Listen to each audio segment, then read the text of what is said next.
All right, well, I'm streaming. Let me start recording. Let me get everything set up. Yeah, I'm not in total ready mode here, so I figured I'd start because I woke up late. All right, let me fix the view and all that. Let me get this out of the way too. Hope y'all are doing well. Get this out of the way.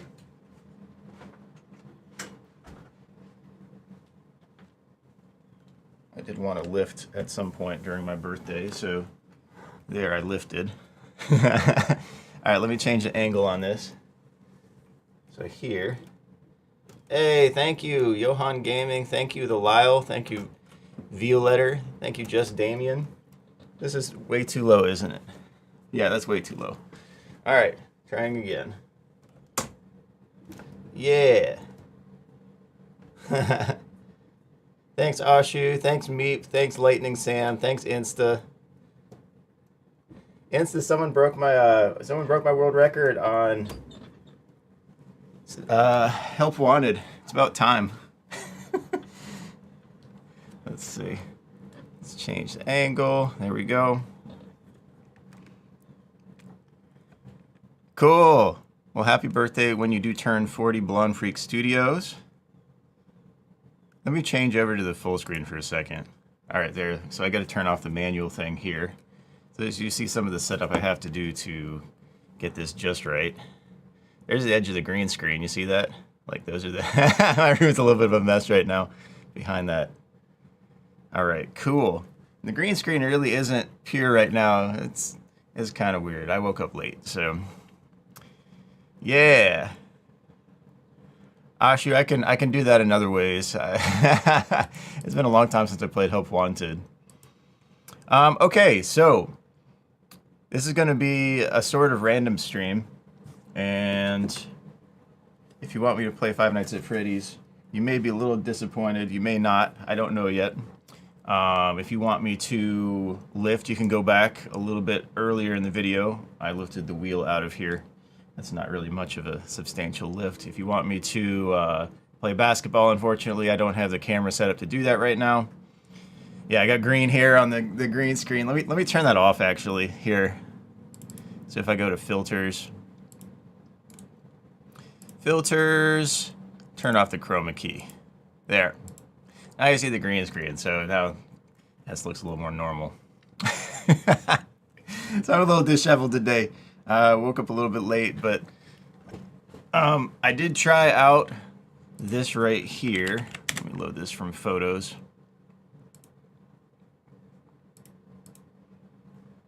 All right, here, share Chrome. I'm gonna go back to the other one. Oh, come on, that's cropped a different way. I need to move the camera a little more. There. All right, here. Chrome.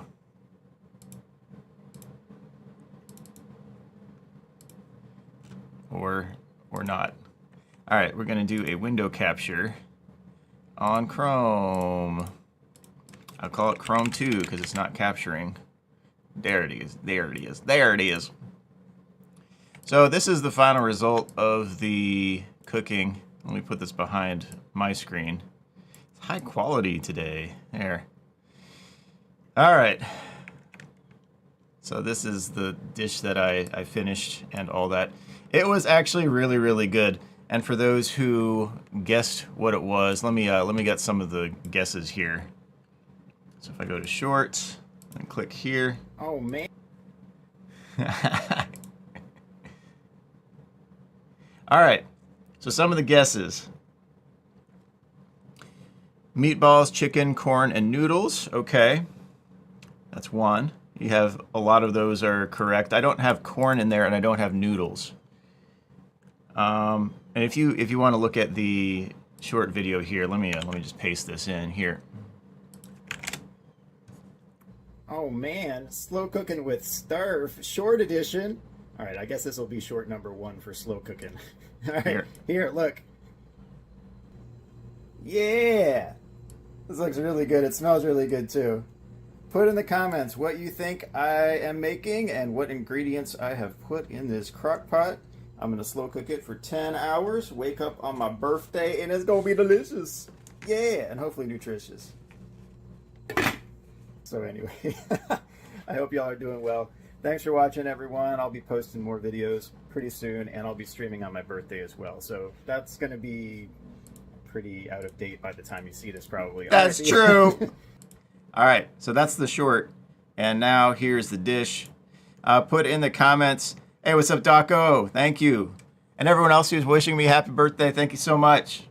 Daco, it'll be cool to see your update video on the 1st.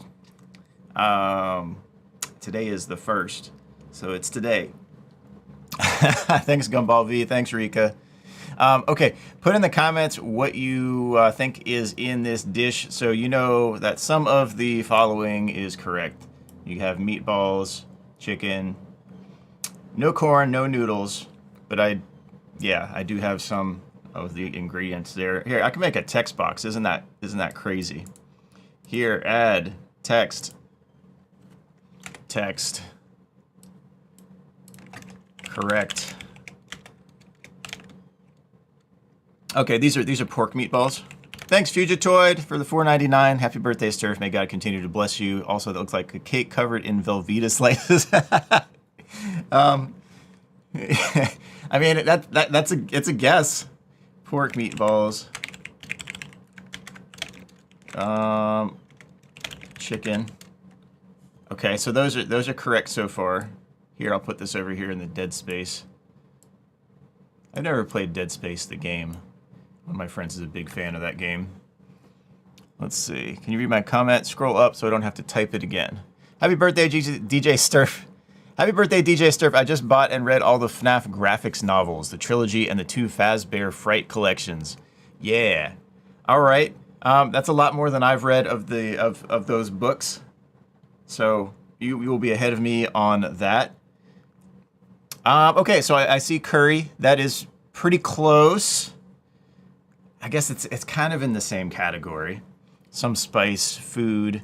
You think there are noodles. There are no noodles in this one. You're probably not going to guess. maybe I don't know. It's a hard one to guess. So let me go back to the cooking with Starve short edition. The original. All right, I guess this will be short number 1 for slow cooking. All right, here, look. Actually, let me play on this window. Man. Slow cooking with Starve short edition. All right, I guess this will be short number 1 for slow cooking. All right, here, look. All right, here. Yeah. This looks really good. It smells really good too. All right. If I can not like move my camera as much, that might be good. Did I use water? A little bit. Love the hair. You look kind of like a caveman, except one that is an absolute FNAF pro. All right, thank you. GG Games, thank you. Yo, happy birthday, boy. What a day to turn years. Yeah, I just call it April Fool's Day, so thanks, GG. I should say Gerard. Let's see. Looks like carrots. Okay, that is correct. So you got carrots. Carrots. I'm not typing flush today. I've been working a lot of hours. And not just at my job. I've been working about 90 hours a week the last 4 weeks. So that's why you haven't seen a lot of YouTube videos. That will not last forever. And one day you will find out why I've been working like that. Cream, sort of. You look young for 40. Thank you so much. You know, my dad is 80 years old and he doesn't look a day above, let's say, 62. I mean, he's progressed with his age or whatever, but Caleb, thanks to the 199. Buy yourself a Faz token. Please deposit 5 coins. Please deposit 5 coins. Oh, man. Is that Bam? Hey, yeah, there you go. All right, Noodlebot's got it. Bamboo. Bamboo shoots. Yeah, those are bamboo. So they do look kind of like noodles, but they are bamboo shoots, and I put those in there for texture. It's not a crunchy texture like if you put baby corn in, but baby corn has a tiny bit of taste that distracts from a dish. It adds to the contrast of the taste, but bamboo is more neutral and it has a little bit of a like like almost a chewy crunch. It's kind of in between. So that is in there as well. Cucumbers, no. Someone said cream, but they were very close. What do you often put in dishes with sauce to make it thicker? That's not quite cream, but it's very common, especially in international cuisine. Uvula, thank you.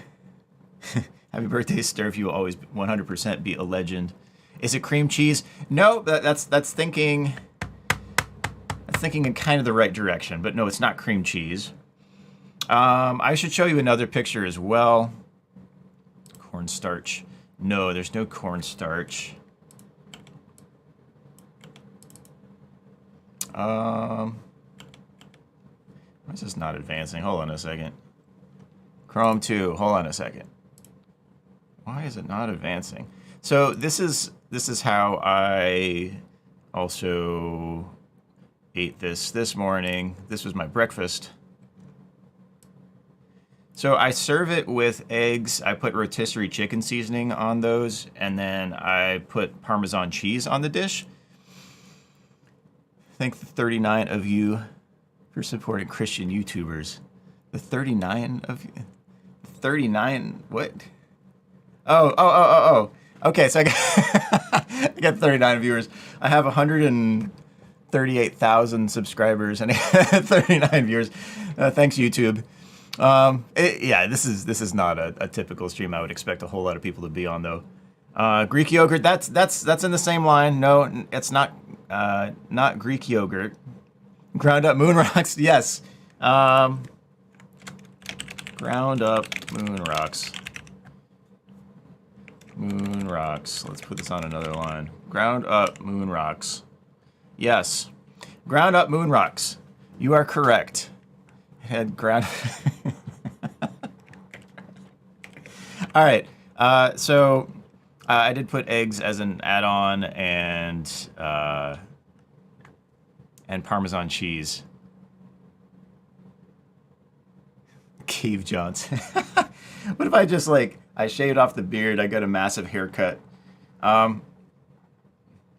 may not be too far off in the future if I get bored and want to change around things, but okay, onions, yes. Correct. I did put onions in. Those are kind of a staple ingredient. You could probably guess another one that a lot of people put in dishes, not onions, but okay, I see mushrooms as well. Pankau, you got that as well. Mushrooms.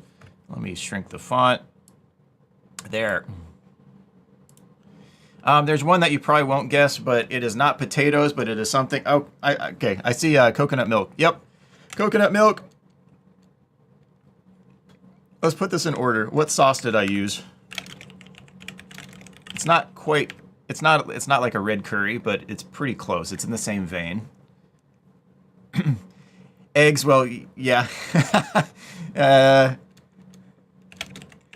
Eggs with rotisserie chicken seasoning. That's off the screen.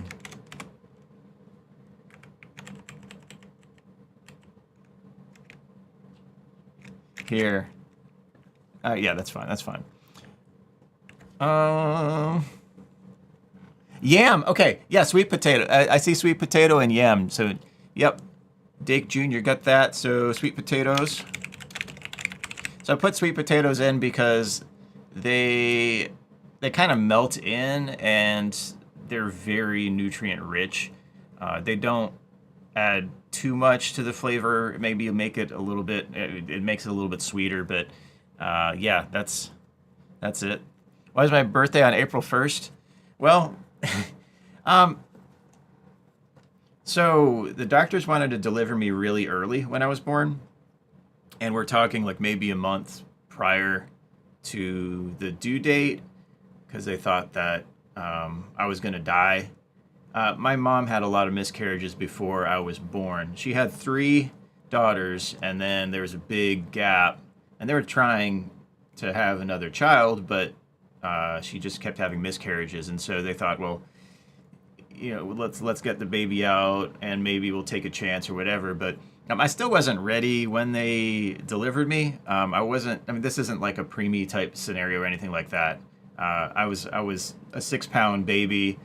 6 pounds, 21 inches, and that was, yeah. So I was thin and the equivalent of tall back then too. So it kind of makes sense. But they delivered me 10 days before my due date, which still was fine. I was kind of oxygen depleted though. I don't know what they. I was in. They had to put me in this like weird cubicle thing, and I had to wear glasses, like wear sunglasses. So my sister's first memory of me was seeing me in this like UV booth with sunglasses on, this little baby with UV. I don't even know. It's probably purple. They said it was very purple as well, so maybe that's why I like purple so much. I don't like William Afton, but I like I like purple. Let's see. Okay. So let me finish out the ingredients. So the sauce I used was a tikka masala sauce. I put in extra coconut milk to thicken it up. I put in pork meatballs, chicken. So this is like cubed chicken. Carrots, bamboo shoots, onions, mushrooms. Did I put sweet potatoes in it? Sweet potatoes, yep. And what else?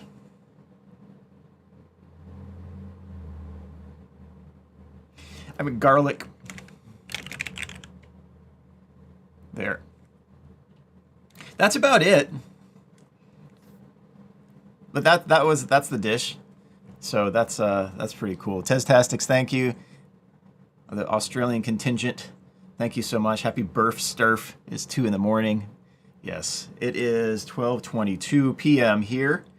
That is way, way different. On the other side of the globe, thank you so much. Oh no, you timed out Matt. Oh. Okay, he's back though, right?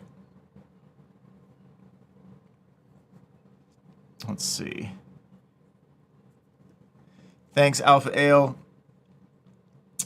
Okay, so next thing, let's see. We're gonna do to-do lists. So here we got this done. Chrome 2. All right, so I'm gonna go to one tool that I've used, but I haven't used recently, but hopefully this will be at least somewhat of a help or something to someone. All right, so let's see, boards. Create.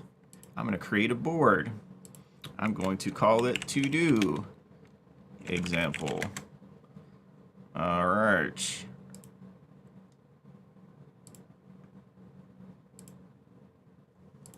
Really? Oh, wow. I've reached the maximum number of, wow. Are you serious? I've maxed out my number of Trello boards. Oh, that's stupid. That is stupid. And I can't show you this because I have a few Trello boards that I can't show. All right. Well, that's let me go to man, I want to show you on Trello though. Create board here. To do template. Let's create a new workspace and see if this works. Create. All right, we're good. We're good. Here. I didn't know Trello had a limit either. I didn't. Like they went to Atlassian, I think. They have Confluence and Slack and all those as tools, but they also have Trello. Trello is a phenomenal tool. So Trello here. Am I at the edge? Okay, yeah, there. Cool. Look at this professional stream, man. This is crazy. Y'all are like, wow, how did this get so professional? And then I was like, yes. And that was it. All right. I'm going to go back on the stream and be like, why didn't I plan this out? So usually what I do for to-do lists is something like this. So I have a done. I have an immediate. I have a, let me zoom in. I have a done. I have an immediate. I have a daily. I have a weekly and long term. So I set up my to-do list like this if I'm using Trello. I'll show you another example of a to-do list that I've been using lately to get stuff done in the short term pretty efficiently. Actually, I can do this. I can zoom in a little more. All right. So if I add a card here, like daily, I want to stream on B-Day. And my typing's horrible today. Good grief. Let's see. Weekly, I got to go to the grocery store. Got to get food to cook. Use my to-do list. I'll use this as a model. So I'll do this. I'll do work, work, work, work. I like the double caps. One thing you can do with Trello is you can color code stuff. So you can do labels. So with work, you can do labels, and let's just do this for work. All right. Actually, I usually make this blue with blue for work.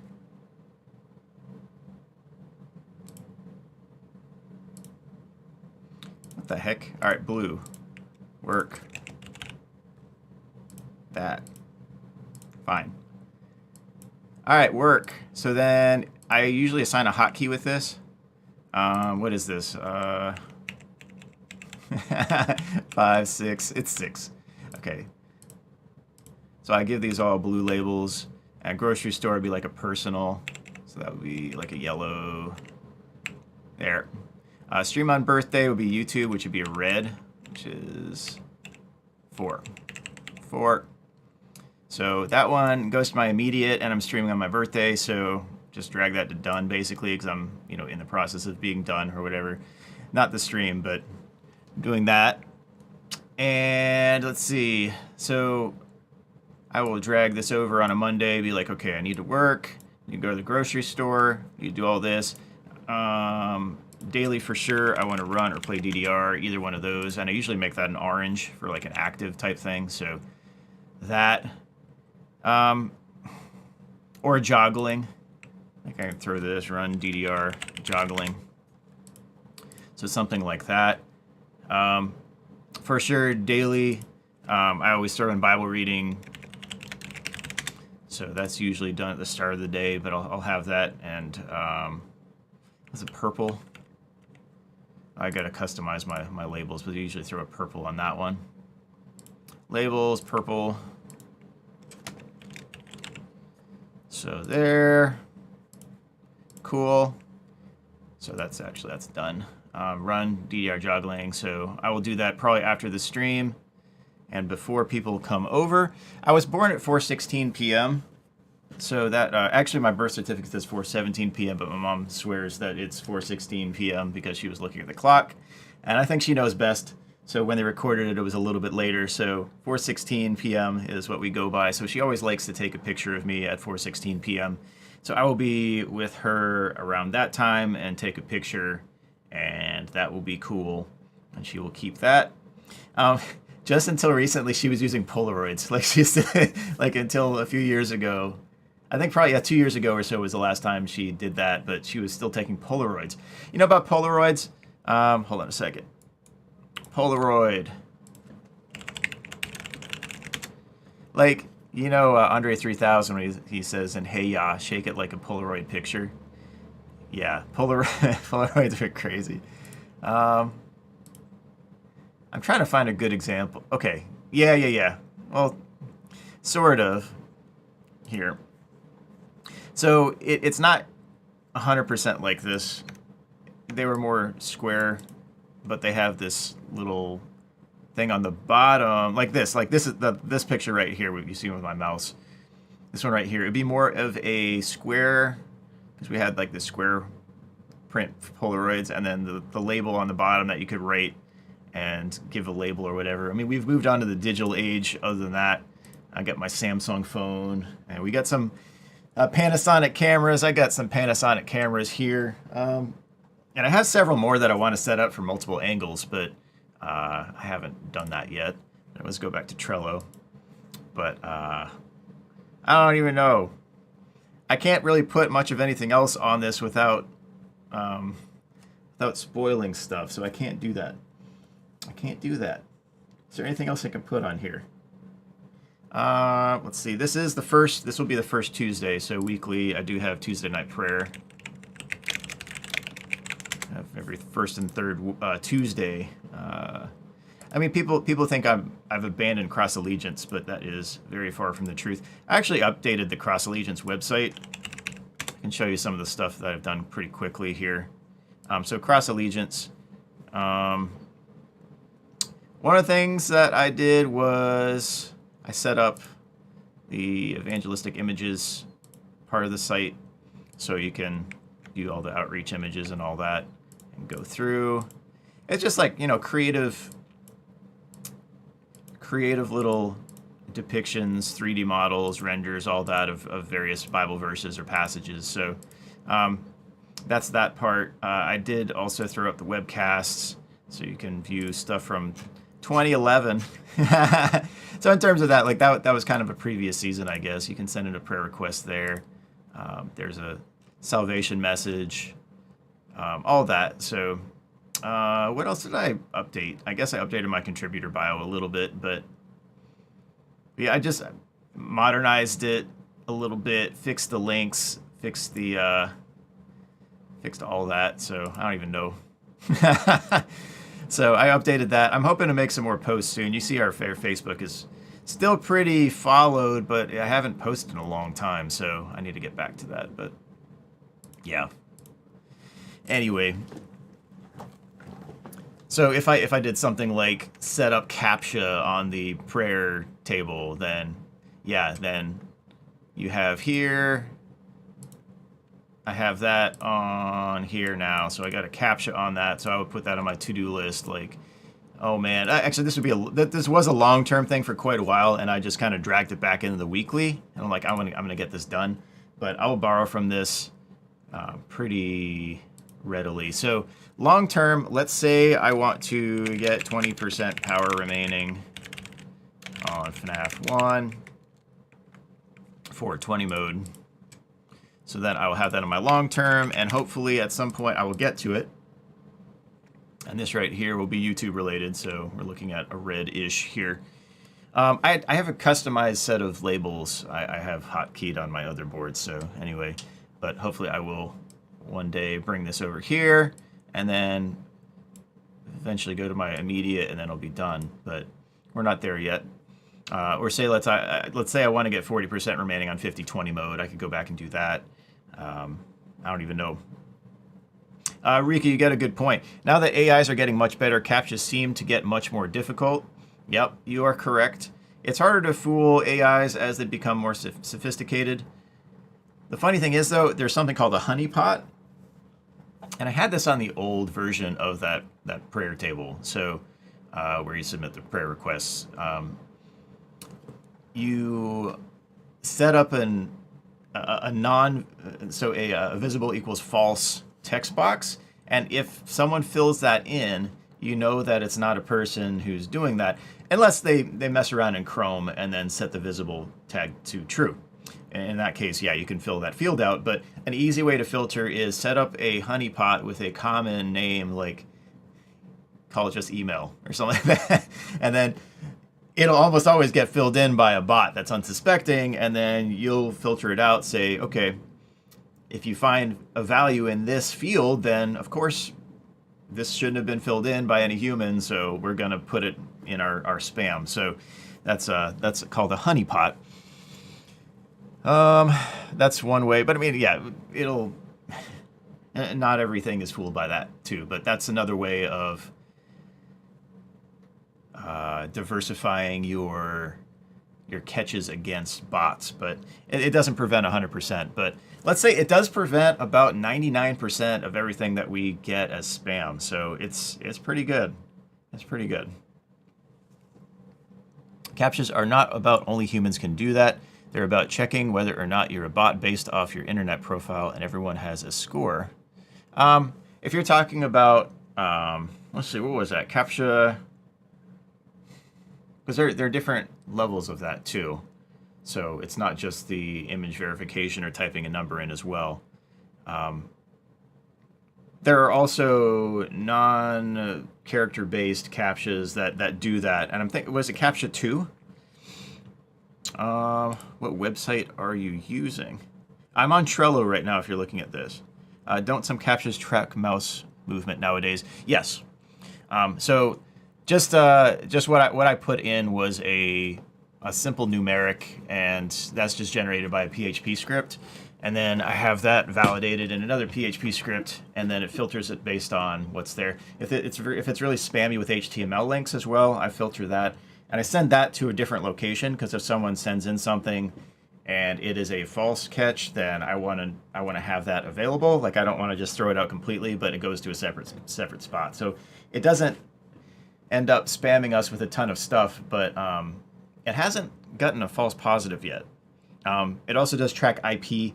That's mostly for our own safety. You know, one crazy story, and so one thing that I'm glad I put an IP address log on that. There was someone who posted from their personal account, and you know, it was sent in from her account. Then later on, there was another different name entry sent in from someone with the name Billy Gray. So that wasn't her name. It was from the same IP address. It said, God told me to tell you this, that you're going to marry someone with this attribute, this attribute, this attribute. And it was like everything that she was. That was really scary. That also, I was thrilled that I saw both of these IPs were the same, because I'm like, I mean, one, this is silly, stupid, but two, also, it's from the same IP, and I guess she doesn't understand IP addresses. And I was hoping it was a prank, but it wasn't. And that's another thing that, straight up, it caused me to back away a little bit from the webcast, because I didn't want that to be the focus at all. So, yeah, I want to get back to doing some cross allegiance stuff, but not like that. Anyway, what was their goal with that? To get me to fall for her. That was, I don't even know. It was crazy. That was crazy. Anyway, all right, so to-do lists. Another thing that I did, it was super creepy, yes, it was. I'm glad I logged IPs, so that's another thing you should do, just even for your own safety. It's not foolproof. IP addresses can be spoofed and all that, but when it's something that elementary. Let me go over to Excel. Have I played Bloons Tower Defense? Yes, I've played Bloons Tower Defense while beating 50-20 mode. Bloons TD6 in particular, and I played Cubism with Magic Monkeys only. All right, here I'm going to do a window capture, and I'm going to get Excel. So Excel, and I click cancel. Here. Let me put this behind me. Get the behind me Excel. All right, so what I did in college, and this helped a lot. Let's see, Sunday, Monday, Tuesday, Wednesday, Thursday, Friday, Saturday. I think what's not helping is I'm typing like this, because I'm at the camera. I didn't move the other webcam. But here, I'm just let's widen it a little bit.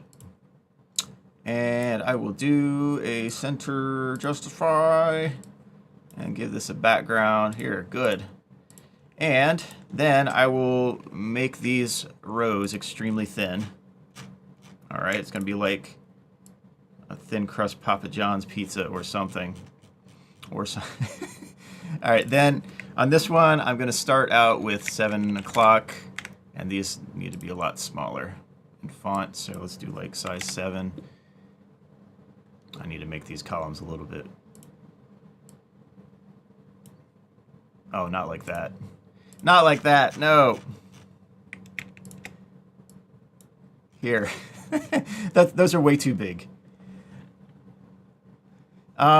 Did I see the image of Daco and the other FNAF YouTubers meeting Scott in real life recently? Yes, in New Orleans. That must have been pretty cool. So we're going to see from Daco today. And I think Razbowski, 8-Bit Ryan, and Baz are all going to share their experiences sometime today. I think they've all posted that, or very close to all of them have posted all that. Happy belated birthday. It's still my birthday. Thank you. Right Hand Man, thank you so much. Let's see.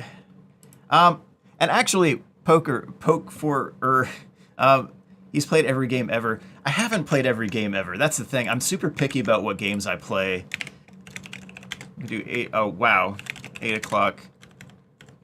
9 o'clock. 10. 11 o'clock. 12. 1.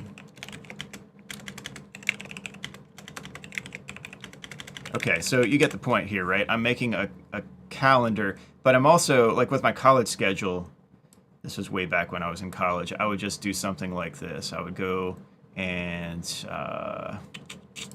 just throw a thick border and also put a background on it. So if I had class, I'd have this.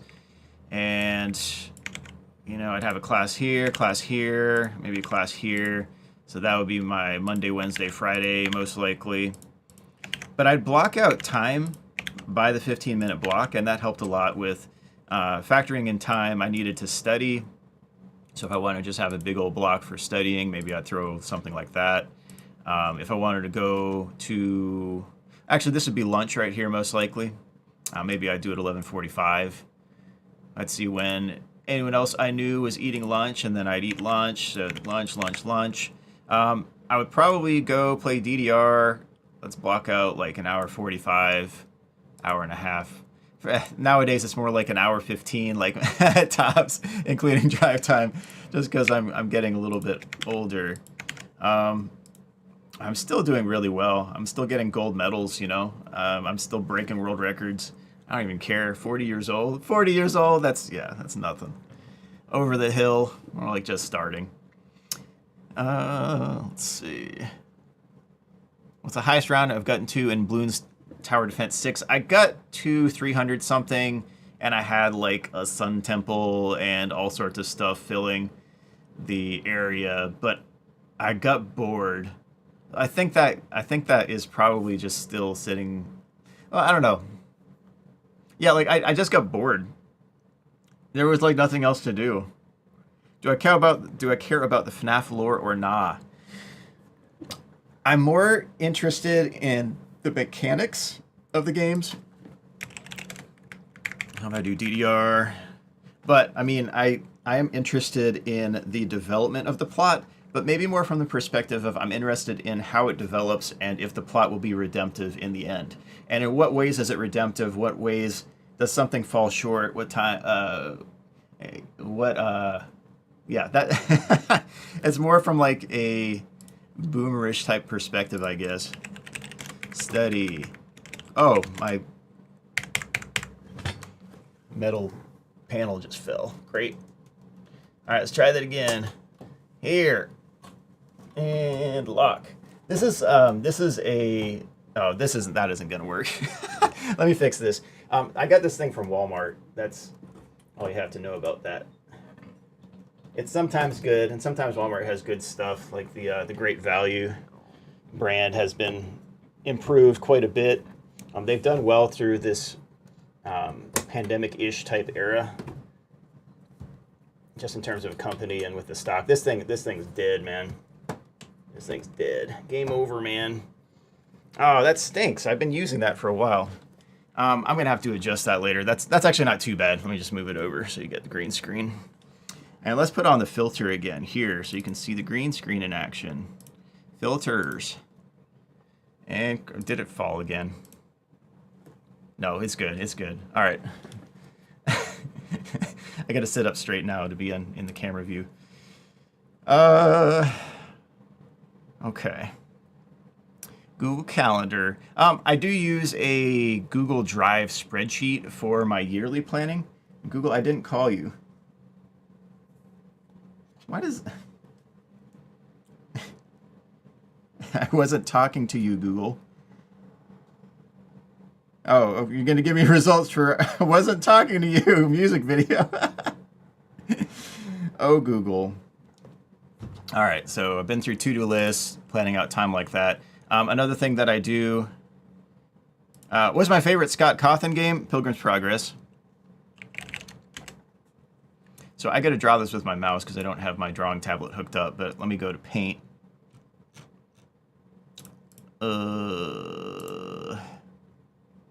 Here. Let's change this over to Paint. Wow, look at this high quality. All right, so you change this. Another thing that I do is I have a spiral notebook, and I can't exactly show you. Let me go back a few weeks. This is how I used to do the to-do lists, is I would move things around. I'd have my long-term goals on the side, and then I'd go per day.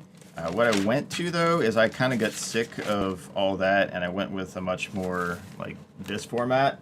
So that, but I get a lot of stuff done every week. Unfortunately, I've had to put YouTube on the back burner for a little bit, but I will be back at it. Thank you, JJ, for the $10 donation. My sincere birthday gift to you. Spend it well, for real. Thank you. So I will maybe spend it in one place, maybe two. That would be cool. Thank you. And usually when I get stuff like that, I think, okay, how can I turn the 10 into 20 into 40, that type of thing. But here, so if I want to, and this is going to be like super nasty looking because I'm using my mouse. So run/DDR, work, and cook food or something. Cook. If I need to clip my nails, I'm like, nails. And then it becomes an issue of, well, am I just getting the benefit of finishing a task and then getting the satisfaction from that so granular that I have to put it on the list, or what don't I put on my list, like taking out trash or something? Trash. So I did cut my nails last night. I got ahead of the game, so I was like, check that off, boy. I also like if I want to get 50 new scores on DDR Ace, or I just put 50 scores. This week was a lighter week because I was working so much. And what I do here is sometimes instead of this box, I will put a progress bar. And then depending on how far I am, I'll be like, okay, 23 of 50. But what I've been doing lately is I just put a checkbox, and then I put by the side, I'll just put 23. And I'll cross it out, and I'll be like 40. And then I might have another day where I get a bunch, and then I'm just like, oh yeah, I'm done. Then I get a bunch of stuff. Oh my goodness. So you would use Notepad for this type of format? Yeah, you could use Notepad. You could do something like this. Here, let's switch to Notepad. Actually, I probably should be using Notepad++ here, but I get a bunch of stuff in there that I probably don't want to show. But I might show at some point. One day. One day y'all will find out. One day y'all will find out. All right, here. That's still not... This is the stupidest stream. I hope someone gets a benefit from it, though, all right? So if you do run/DDR, and then you have eat chocolate for 4 hours, and then you have scream at raccoons, and then feed birds, and then eat rodents. Then you just fill it in like this. Like, I finished my rodent eating quota today, and then I also ate chocolate for 4 hours. So I need to do the other stuff, but that's how I would lay this out. But I do 3 per line. I used to do 4 per line. It's just basically whatever keeps me motivated to accomplish, checking stuff off, and then continuing on and making progress on things. That's how I operate. So I swap between all of those that I just showed you. So anything from Trello to the Excel, the time blocking, to the multi-column thing right here. Yeah, yeah. You love screaming at raccoons. Yeah, yeah.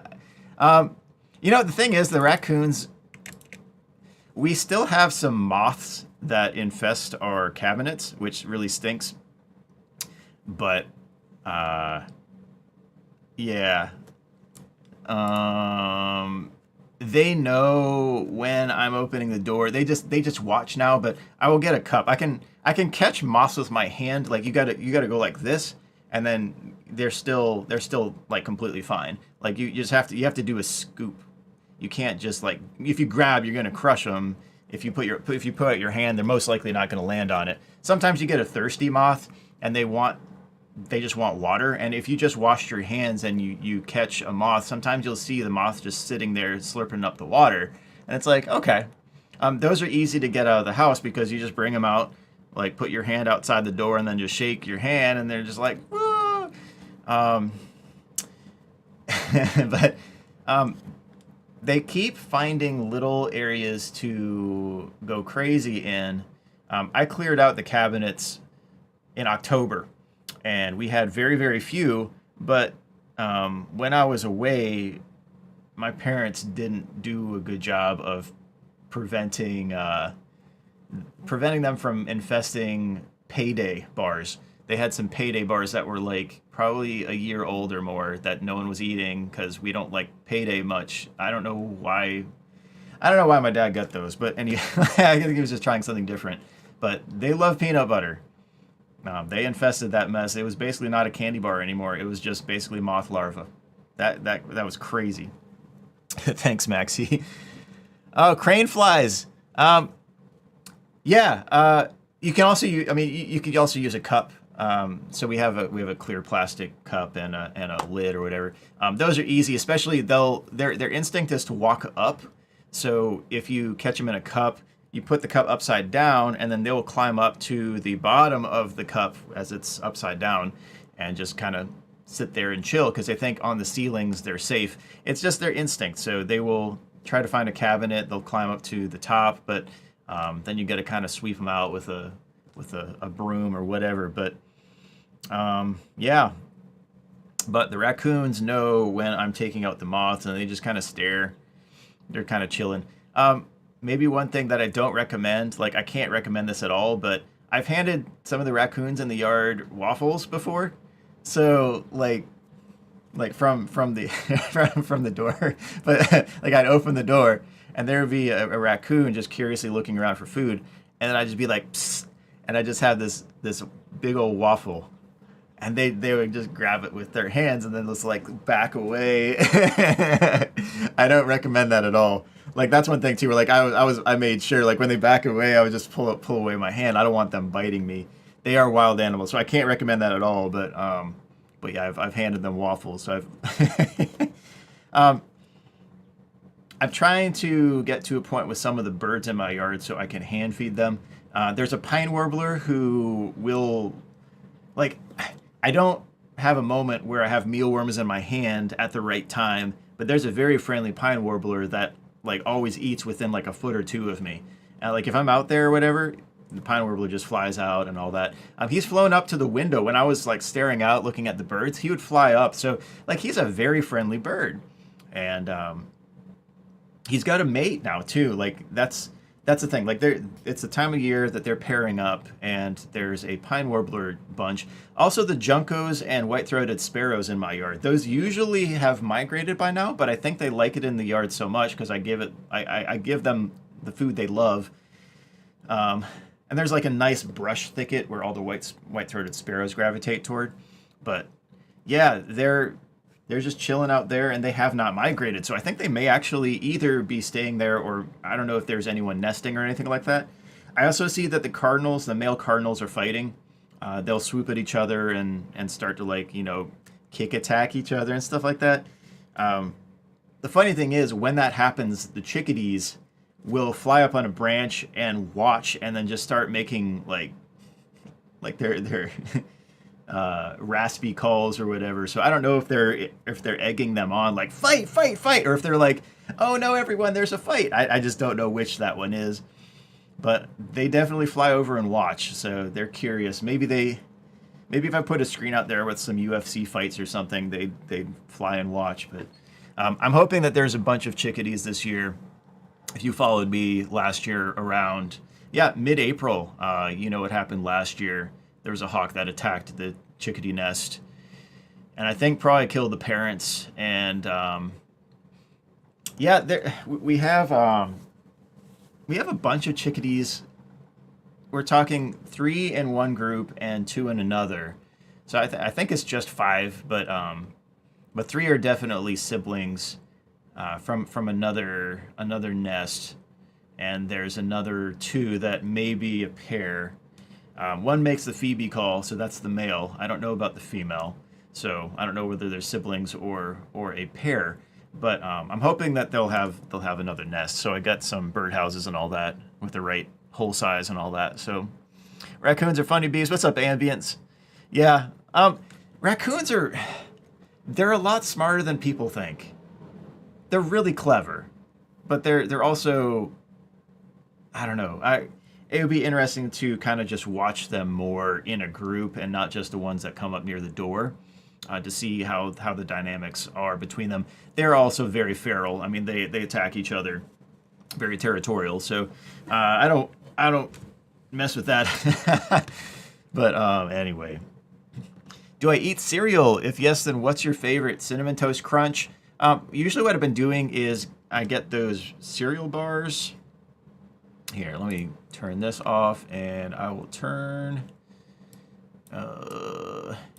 Here, you can have the background from Trello. Here. But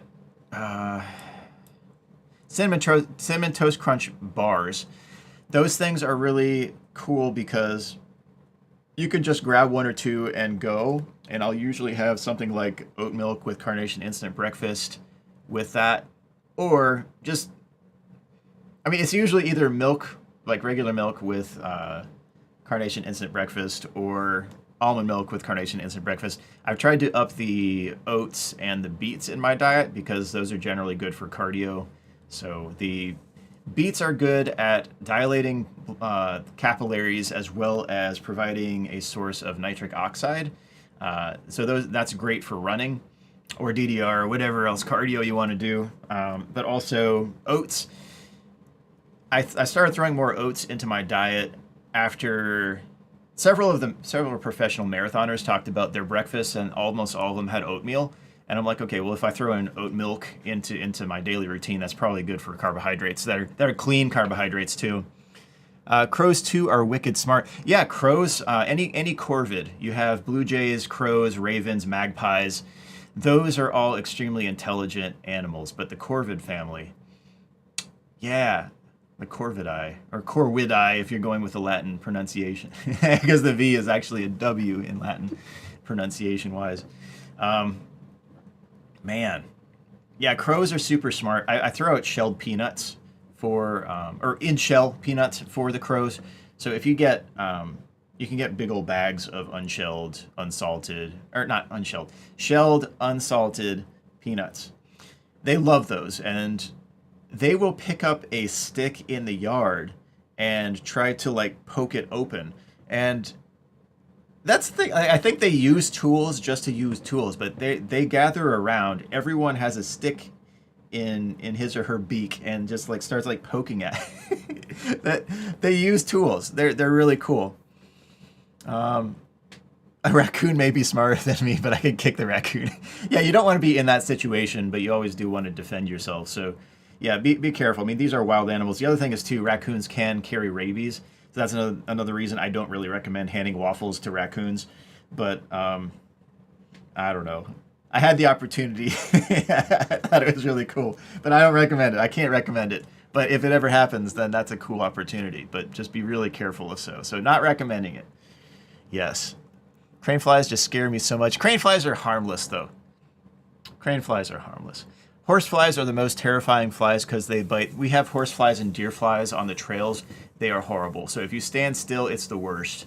because you just always have to like look around. It's as if you're playing COD. You like look all around.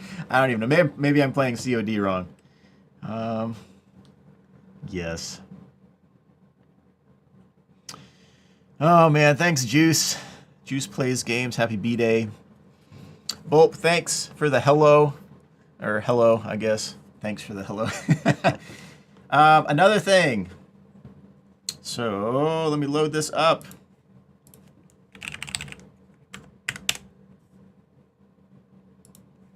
That's not it. This is it. Oh man, we got the IJA World Juggling Championships. So these are ready to go. We're talking in person and virtual this year. Let me move this window over. I just need to change the crop on this. Here. You move over. Yes, here. Yay! Okay. Yes, perfect. July 22nd.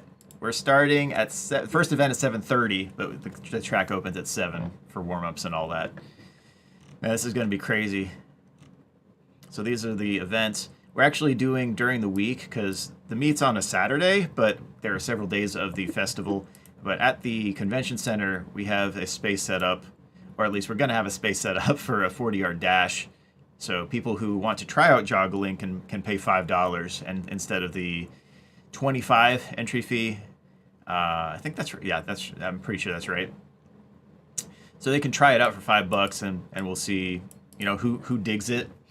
Maybe it's going to be something people pick up.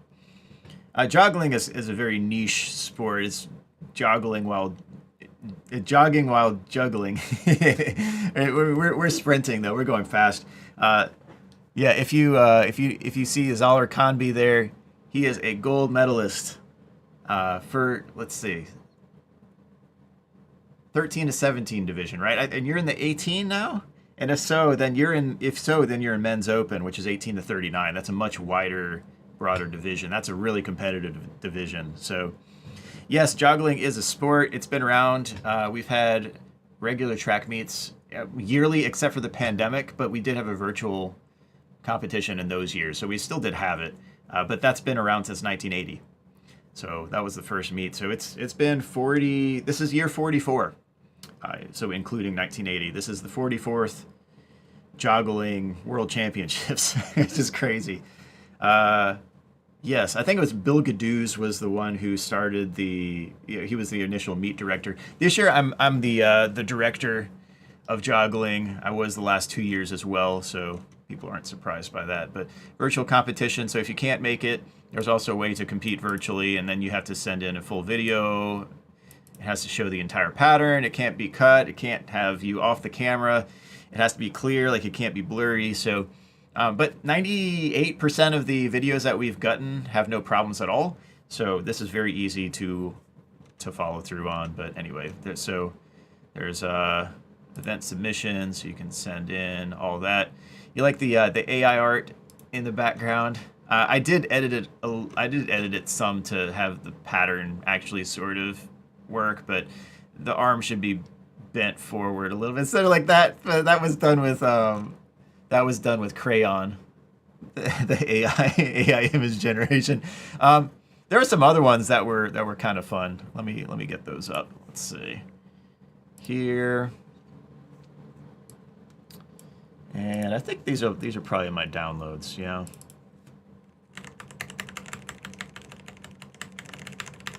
Where are they? Go, go, go, go, go! There are all sorts of silly prompts. Oh my gosh.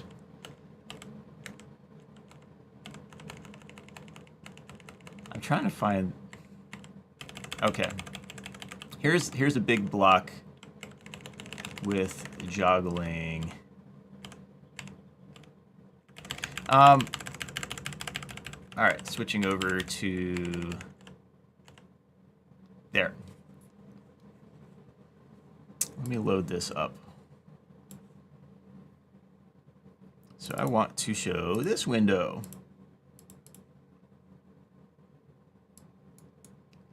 Here. Is that gonna show? Come on. Ah! It didn't like that. All right, let me drag this over to the window.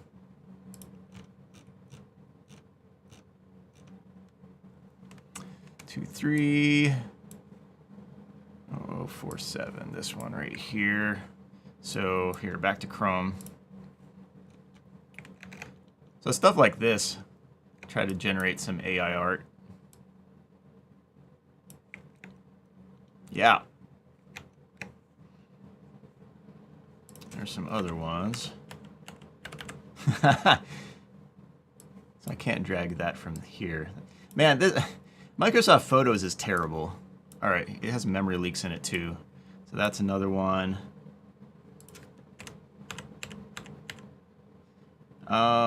This one was an attempt, but it wasn't great. I'm trying to find, there was another one that was actually a lot better. This one right here. That wasn't the one I was thinking of though. This one's all right.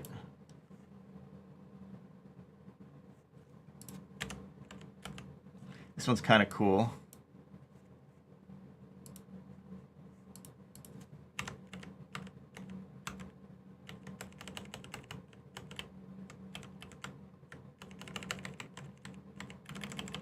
And I don't know what happened here, but this is something. Like, I was trying to get the juggler on the 400-meter track, and this is what came out. All right. Yeah, AI hits hard for real. Happy birthday. Thank you, Morrow. All right, what else? What else? Look like the Nike logo. Okay, y'all are back a little bit, right? Yeah, this one like the Air Jordan, but we have Juggling with, I guess, one. That doesn't work. But there was another one that was a lot better. I'm trying to find it.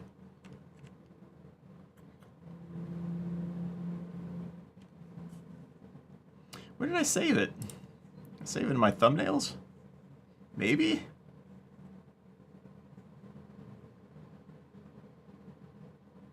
I don't know where it went.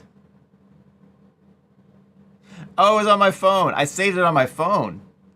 Oh. Oh, hold on a second. I think I know where it is. Here.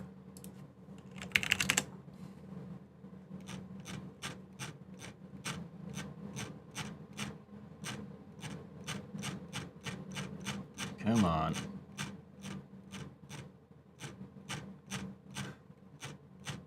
Maybe it's not. Maybe I didn't back it up. Oh man, I used the Bing, like the Microsoft image generator, and it's a lot better. It's a lot better. But I gotta, here, I'm gonna have to show up, I'm gonna have to hold up my phone. Hold on, let me swap to full screen. Here, all right, I got mirrored. All right, let me find it on here. Yeah, here we go. Why isn't this backed up? This. Yeah. Stuff like that. That looks a lot better. I got to alter the positioning and the angle of the hands. Yeah, I have I have no board for reasons. I have it for reasons. But stuff like that, that's a lot better picture for juggling. So all right. Cool deal. Let me turn no board off for a second. No board. Oh, oh, got double no board. I have 2 objects for no board. I didn't know that.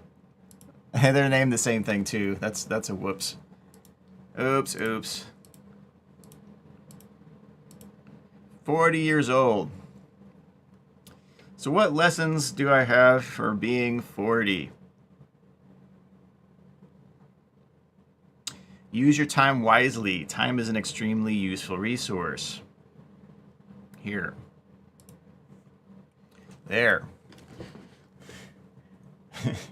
Know when to buy equipment that you can afford going cheap on versus ones that you should pay a little more to get better quality.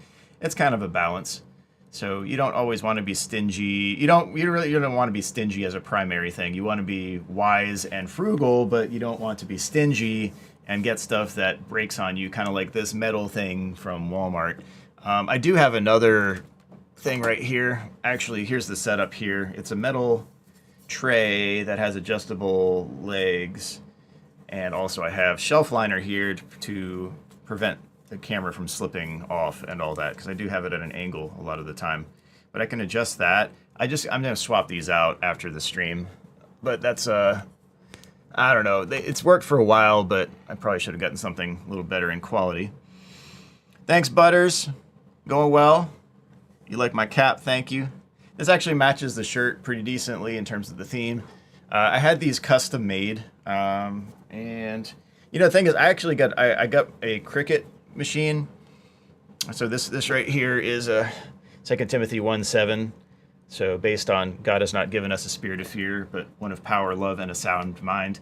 And yeah, so love, power, sound mind. And then you have here, right here, yeah, faith over fear. So, I mean, that's kind of the mentality I have with Five Nights at Freddy's and other horror games and all that is you can put things in perspective and realize that this is a game, but also there's no need to fear. So that's just, yeah, better to go confidently and tackle your goals and all that. I really wish I could tilt this a little more. Here, will this one hold up weight? Let's see. Man, the wing clips are just not, these are not working. They're like super loose.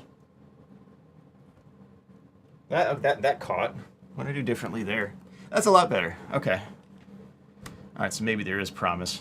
But lessons from being 40. The whole frog mentality, you know, FROG, fully rely on God. And also going into the, yeah, not really need to fear. Just think things through. Operate in confidence.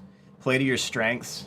So a lot of what I've done as well is, you know, I invest heavily in the things I'm very good at to be the best I can possibly be at those things. But other things that I'm not as good at, let's say swimming, it's like I need to get good at swimming at some point.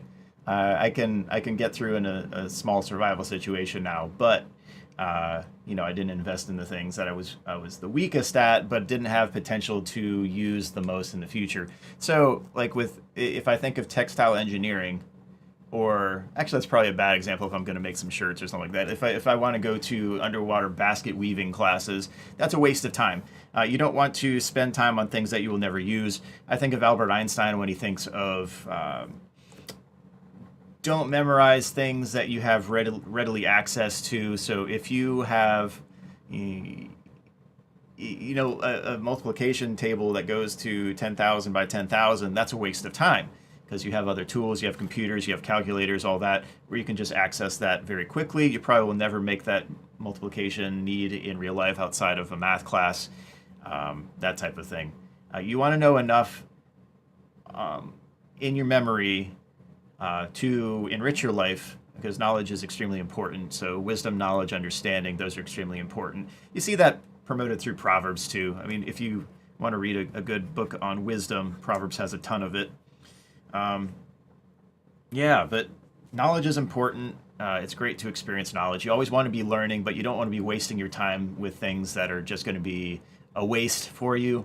And that's going to be different for every person. So I think there's some things that are definite, like everyone should go for, but yeah, there's some stuff that's specialized. So I don't want to go to basket weaving or crocheting. I just don't want to learn how to do that. It seems like a waste of time. I thought the same thing with like origami or kirigami, is those were kind of fun for a time, but I'm not going to do anything with it. Some people would say if it don't make money, it don't make sense. And in that way, you could think of that from a kind of capitalistic perspective and think, okay, I'm not going to make money doing this, so I should just not do it. I think that's a little too strict. You want to do some things that are fun that may not make you some money, but if your hobby can make you some money, then that's even better. But and sometimes there can be overlap, but it's not a necessity.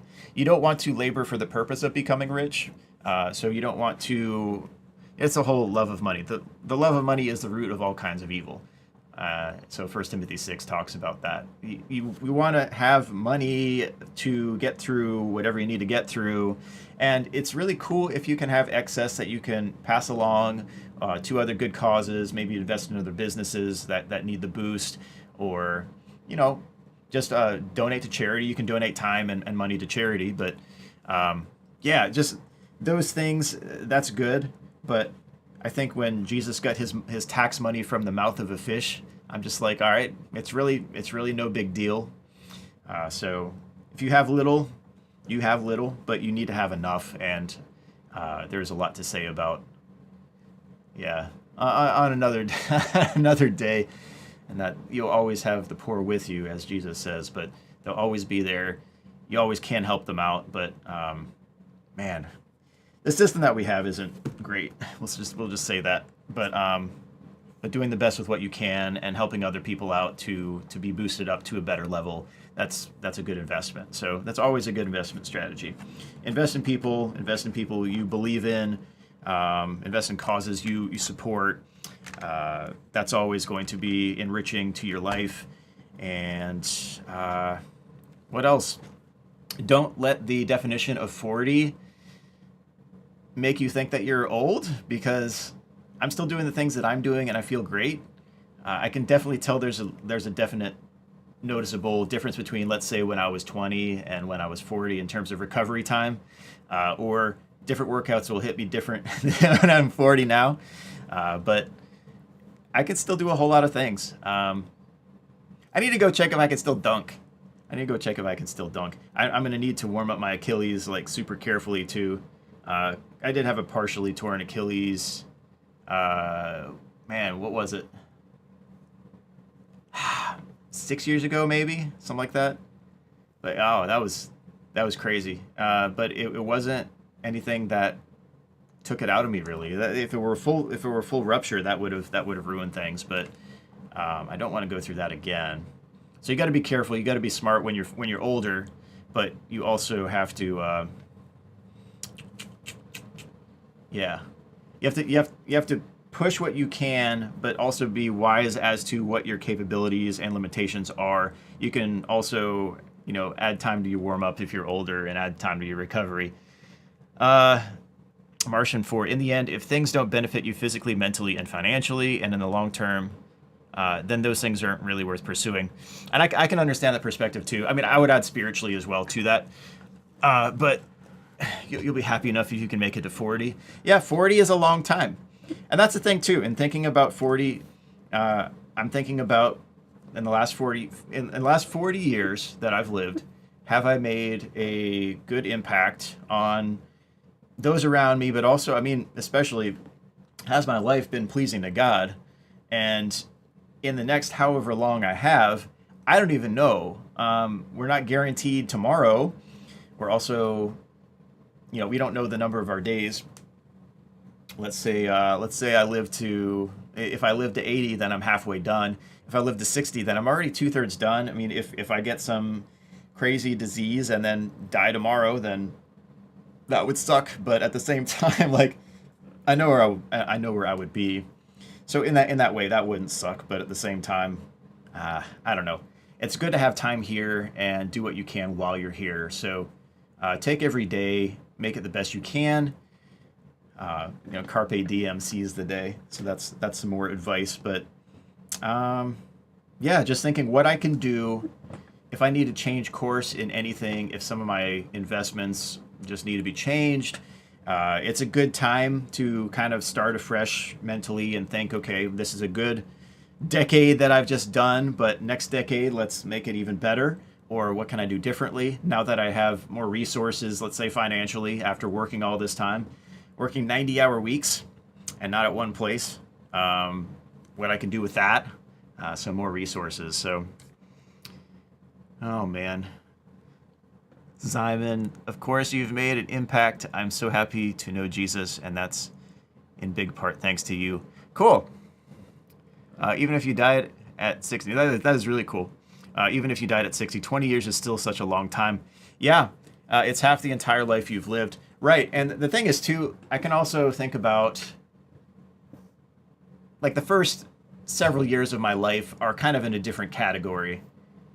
And I do find that time, as you get older, gets perceivably faster, and not necessarily when you're busy versus bored or anything like that. I think that since you've lived such a long time, every single unit of time is now a smaller percentage of what you've already experienced, and then it becomes perceivably shorter.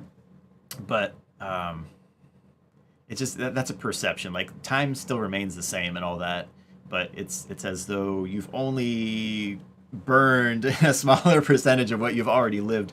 So it seems like a faster type of thing. So yeah.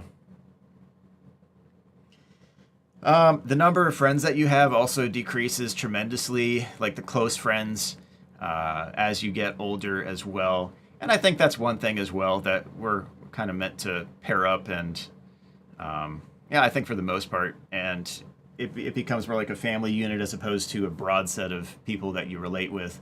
And I mean, I was in contention for class clown, most popular. I did win prom king, but I was second and third in the other two categories, and we had a class of, I think, 520.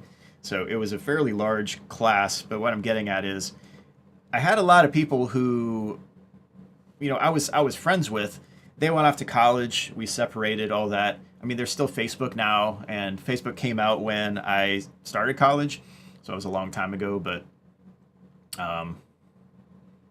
yeah, it's been a big decrease in terms of everyone just kind of goes off, does their own thing. They'll find someone, they'll start a family, but then you usually just don't hear from them much at that point. So I mean, that's their world. That becomes their world. They're in a job. They might be watching news 24/7, and you get paranoid. That's happened with a lot of my friends. That's unfortunate. Yeah, don't watch so much news that you get paranoid.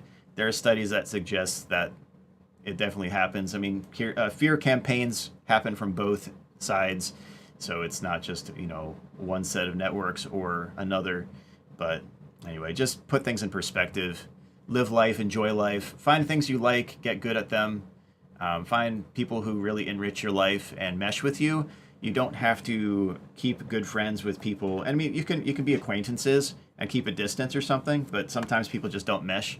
I think of the Cardinals out there who are fighting right now, like outside, and it's like even in the animal kingdom, like not everyone gets along, but at the same time, it's like you can also not spend all that much time with those people. So let's see. The more time you're alive, the more time you've had to meditate on your relationships and really zero in on the most valuable ones to you, right? And I find that the relationships that I have now, in terms of the close friendships, are very close. However, I will say as well, though, the close friendships with the pandemic, pre-pandemic, were a lot more plentiful than they are now. Like, I was thinking, well, who can I invite to, like, if I ran out a basketball court, because that's what I would normally do. I got like 4 people who regularly interact with me as close friends now. And that's it. And before, like, we had enough for 2 full teams and then maybe subs and that type of thing. And then the pandemic hit. I mean, that kind of hit pretty hard, I guess. And I don't know. People just walled themselves off in a lot of cases. And maybe me too. But yeah, just the number of relationships decrease, but the quality can increase, I should say. The word "can" there, I think, is probably helpful. Well, you have learned that you shouldn't be afraid to leave a career if you aren't happy in it. It's better to leave sooner. Yeah, and there's definitely merit to that. The complicating thing there as well, sometimes you have to do something that you hate to do if it pays better for a little while. And I'm not talking about anything with like compromise your like integrity or anything like that, but a career that may pay more Like if you go to programming for a while and then you use that to save up and then you go and do something else. And maybe that's more of a personal thing too. Like I do like my job and they gave me a really nice raise this year. They gave me a 3% bonus for performance and then a 1% bonus for cost of living adjustment. That was crazy. They gave me a 1% raise. But then they gave me another 15% raise on top of that, like maybe a month later, which I was not expecting that. They've given me several raises like that. My title is still maxed out, which is crazy, but they like me there, and I like to save up money that I get from there. But at the same time, I don't necessarily want to do this forever. So that's one thing where I want to do something that is ultimately meaningful in my view and hopefully God's view. And that's, you know, he gets the priority. But yeah, I want to do that and enjoy those things. And I would rather do that than make a ton of money. You know, I can do other things that give me a better salary, but I think there's a balance. So sometimes you have to do something that you don't want to do for a while in order to save up for the things that you need, or maybe you need something as a stepping stone. You just need a busy work job to get that on your resume so that people are like, oh, okay, you're working. You become much more wanted because of that. And not like wanted like a police want America's Most Wanted. No, like people tend to hire people if they have jobs at a little bit of a higher rate, and I think that's still the case. Let's see. Let me go back to my Trello bar. Trello, give me a background. Here. To-do template. Here, I'm gonna put this in the background. Add. Window capture existing Chrome 2. Oh, you're not gonna show. Oh, lovely. Here. Wow, mirrored effect. Chrome 2 here. Will this work? Wow, it just doesn't. Lovely. Use OBS, but my recommendation, make sure your settings are good before you actually stream. Maybe don't wake up at noon the day of your stream at noon. That might also help. I didn't wake up quite at noon. It was like 11:35. I saw it. I was like, oh yeah, I was supposed to stream today. Oh man. Let's see. Let's read the comments. Am I actually 40? Technically, I'm 39.999 something. I turn 40 at 4:16 p.m. Eastern Daylight Time. So that's that. Yes, but I'm turning 40 today. I don't feel 40 or what people have said 40 is like. Most of what I've heard is that your back, your hips, and your knees completely fail by the time you're 32, and I'm still just setting world records, playing what I like, saving up that bank, doing stuff that I can't even say, but it's good stuff. But I can't tell you. I can't even tell you. I can't tell you how much stuff I've been doing. All the careers I've been into are like 10 years of schooling, got a couple years into one of them and completely switched my plan and have to start over. And you're pretty early too. That's the thing. You have the ability to change course. That's the thing too. At any age you can change course. There's always room to make changes, to go in a different direction. So but especially early on, it's better to do that now than to wait until later. And at the same time, if it doesn't work out, you got other opportunities. Yeah. Life is flexible. Life is unpredictable too. To a degree. Some things you can predict for sure. Let's see. Your birthday is a joke. It's April Fool's Day. That's what I'm talking about. Happy birthday, man. You made up a huge chunk of my childhood for real. Thank you. Thanks, Red. I hope it was good, and I hope that the videos that I put out in the next few months will be also pretty good. But yeah, it's been a while. What's up, VaQuest? What if the whole time Sturf has been pranking us by saying his birthday is today? I can't show an ID on the stream, otherwise I would. I can't show my license on stream. I can't. You have to take my word for it. I can't show my birth certificate on stream either. I don't want identity theft going on. But that's why I tell people before April 1st. One of the worst times was when I was new at this church.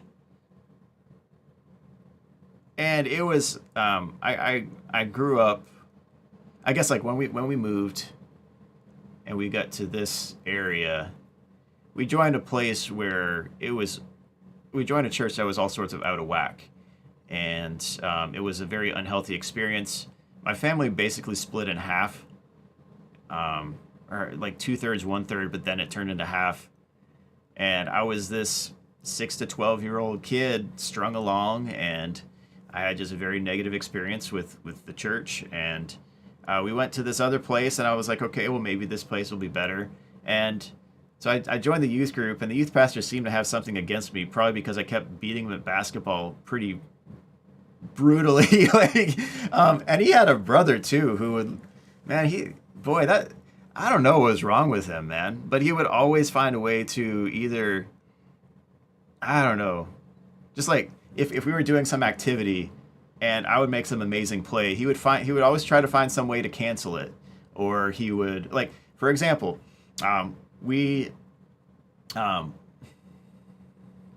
played this game where it was a T-ball like stand, and you put a dodgeball, like a Gator brand dodgeball on that, and then we had this like bat, and you hit it. So it was like a T-ball but with a dodgeball. So we were up by 1 in the last inning. The guy hits it at like no outs, but we had a runner on third, a runner on first, and did we? I don't think bases were loaded. I think it was just because it was just 3. So guy up at bat hits the ball. I do a lunge and grab it, so that's 1 out. I turn around, and the guy running to second, I launch it at him. It hits him in the head, which is still out with the dodgeball. And then I went out and I caught the bounce off of his head. I spun around and threw it at the guy running home and hit him. It was a triple play. It was crazy. People were freaking out. And then the youth pastor was like, no, it doesn't count. And it's just like, he always had some kind of chip on his shoulder. I don't know what was his problem. With Ultimate Frisbee, he did stuff like that too, but also like he held basketball tournaments, and like I usually ended up winning, but it was almost always with him trying to block it somehow. I don't know if he's trying to make it harder for me or be like, oh, we'll give him a real challenge, but it's not fair. Like, just let me be a good basketball player or a good whatever and enjoy that, because I put a lot of time into this. Anyway, whatever. So anyway, that youth group, it wasn't good. But there were people there who were doing this yearbook, and I went on. It was a Maundy Thursday that year, so the Mandatum Thursday, where Jesus said, "A new command I give to you, to love one another," and so the command, and like it was already iterated in his ministry before, so it really wasn't much of a brand new thing. But this is like, okay, this is the command I give to you. So I think I rescued that one. But it was corrupted to Maundy Thursday, and then Good Friday is the day after that, and then you have Resurrection Day 2 days after that, so on the third day.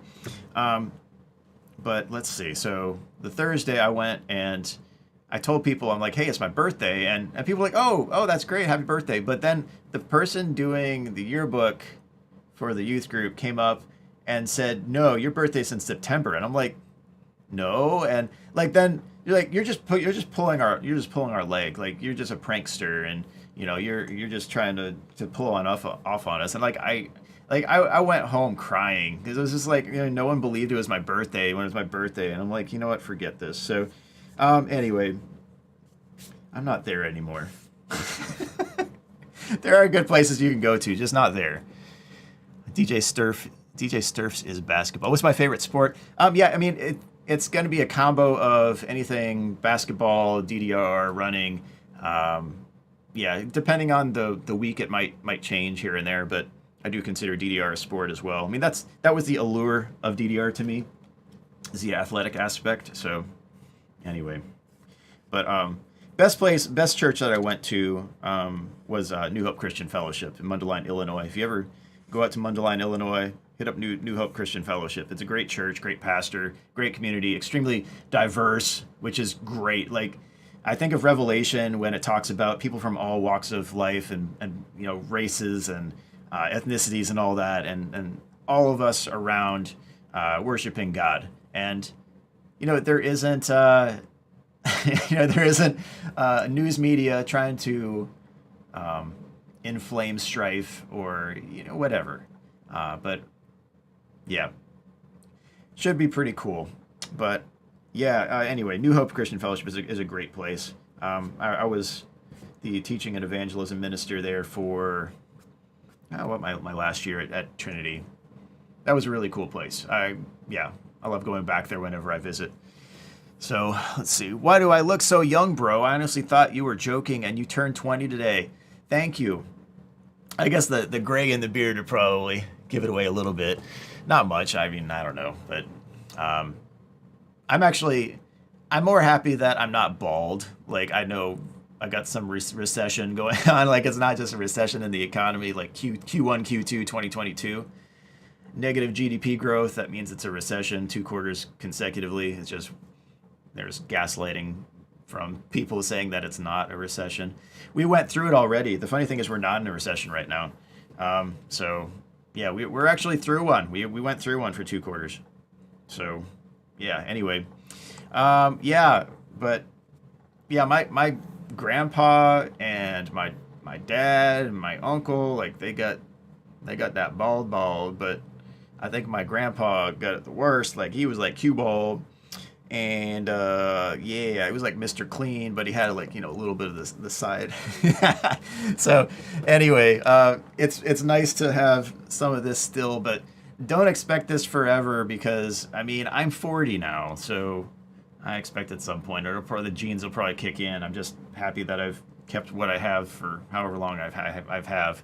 How do I know that I'm not wearing a wig?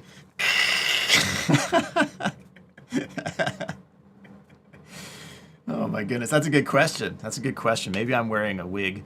If I show up on a stream wearing like a Nicki Minaj green wig or something from her Massive Attack video, then you'll know. Especially if there's nothing under it. It's just like, okay, cool, bald. Yes. Your baldness gene is based a lot on your mother's side. Yeah, and I've heard that. Yeah, my mom's side grandpa was absolutely cue ball. My uncle actually both uncles on my mom's side, one did pass away this last year, so but they both were extremely bald as well, and they went bald early. My cousins on that side as well also went bald very early. So I don't know.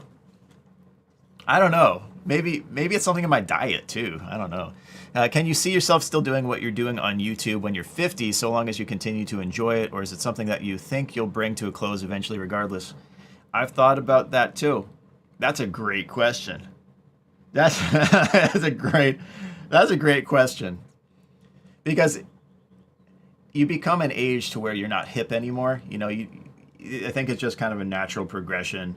And yeah, I don't want to with the hello fellow kids, that type of thing. the geezer walking around with a skateboard. Oh my gosh, it's that type of mentality. I don't know. It's the same thing with DDR. Like, I want to wrap stuff up with DDR and be done with what I can be done with, and then just kind of move on to something else. That's one thing I've definitely thought about, especially the last few years. I don't know. What I do think that I probably would do would be I'd wrap up what I'm doing with the games on DJ Sturf, and then I would find something else that made more sense to me in that phase of life and that people would enjoy. So you might have something like maybe I go to documentaries or something like that, or something that would be useful. I mean, maybe I'd go back to ministry and do that for a while. I just don't know. I don't know what the future holds on that, but yeah. But that would probably be an expectation. Is I'd change course. Maybe I'd keep it on the same channel, but I think I'd probably just start another project, kind of like with Cross Allegiance. Cross Allegiance is a separate channel, separate project, but still something I'm definitely passionate about. So I want to do more of those in the future, maybe. I think that makes more sense. So, let's see.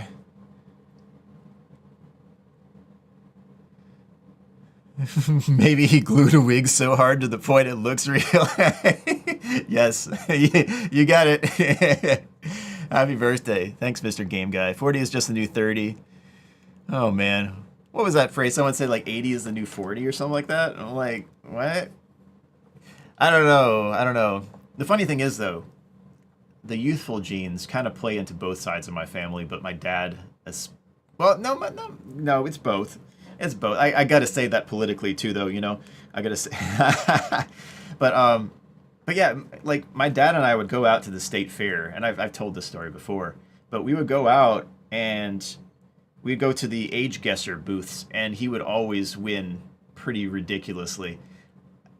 We hadn't had an example of this, but I think if we went back to the same ones in later years, we probably would have had them learn, like, oh, this guy is actually a lot older than he looks, and I don't know, maybe the Irish portion of it, where, you know, I can call it the leprechaun gene. I don't know. I'm Irish Italian. It's just we don't look our age, which is great. I'm fine with that. I don't want to look decrepit. I think also maybe the whole approach to life where I've tried to keep a pretty good balance. I've tried to eat healthy. I exercise a lot, but not to the point of like destroying myself. I always, you know, listen to my body in that case, and I get pretty good rest most of the time. I could do better about that this month. I need to do better than that what I just did this month, but also low stress, taking things as they are, not overworking myself and aging myself that way. I think that helps a lot too. Is I've lived a very attempting to live as well as I've been able to with as little stress as possible, and that's yeah. I still get a lot of stuff done. Maybe I should say I try to avoid distress as much as possible, but you know, or wherever necessary. If it's a critical situation, I want to be one to tackle it. So there's that as well. So I kind of pick the situations maybe, but the use stress where I'm busy, I'm getting stuff accomplished, I'm getting fulfillment from accomplishing this out of the other, or finishing this project, or working on this video, or whatever. You know, whatever it is, I try to make it a positive thing. So I think that's helped a lot as well. But some of it's got to be genetics, but also I think some of it's behavior. So, because I will say, one of my sisters in particular has stressed so much, and she has not taken care of herself very well. She does not have the same type of youthful luster that the others of us have. So you can stress yourself out to the point of aging yourself very, very much. So, yeah. And I won't tell her I said that, but that's something I gotta, whenever I talk to her next, just gotta make sure she's taking care of herself, or at least, you know, thinking about that. So, yeah. Make a bird watching channel. Like, if you watch Leslie the Bird Nerd, that is one of my favorite channels. If you think of what channels I watch, people often think that I like binge Markiplier and Dawko and Raz and 8-Bit Ryan, like all these, and Corey Kenshin, like all these FNAF YouTubers. I watch videos of foxes and birds and raccoons. Like I'm very much a nature nerd. Like I love watching wildlife and learning their demeanors and their favorite foods, and like where they migrate, where they live, how they set up their nests, what materials they use in their nests. Like all these videos on that stuff. Those are my favorites. Yeah. If you believe stress is good, it can actually have positive effects. And maybe that's a big thing. Maybe that's a big thing there too. Birthday on April Fools, yes. Favorite Scott Cawthon game? Let's see. I see something about Desolate Hope too. Let's see.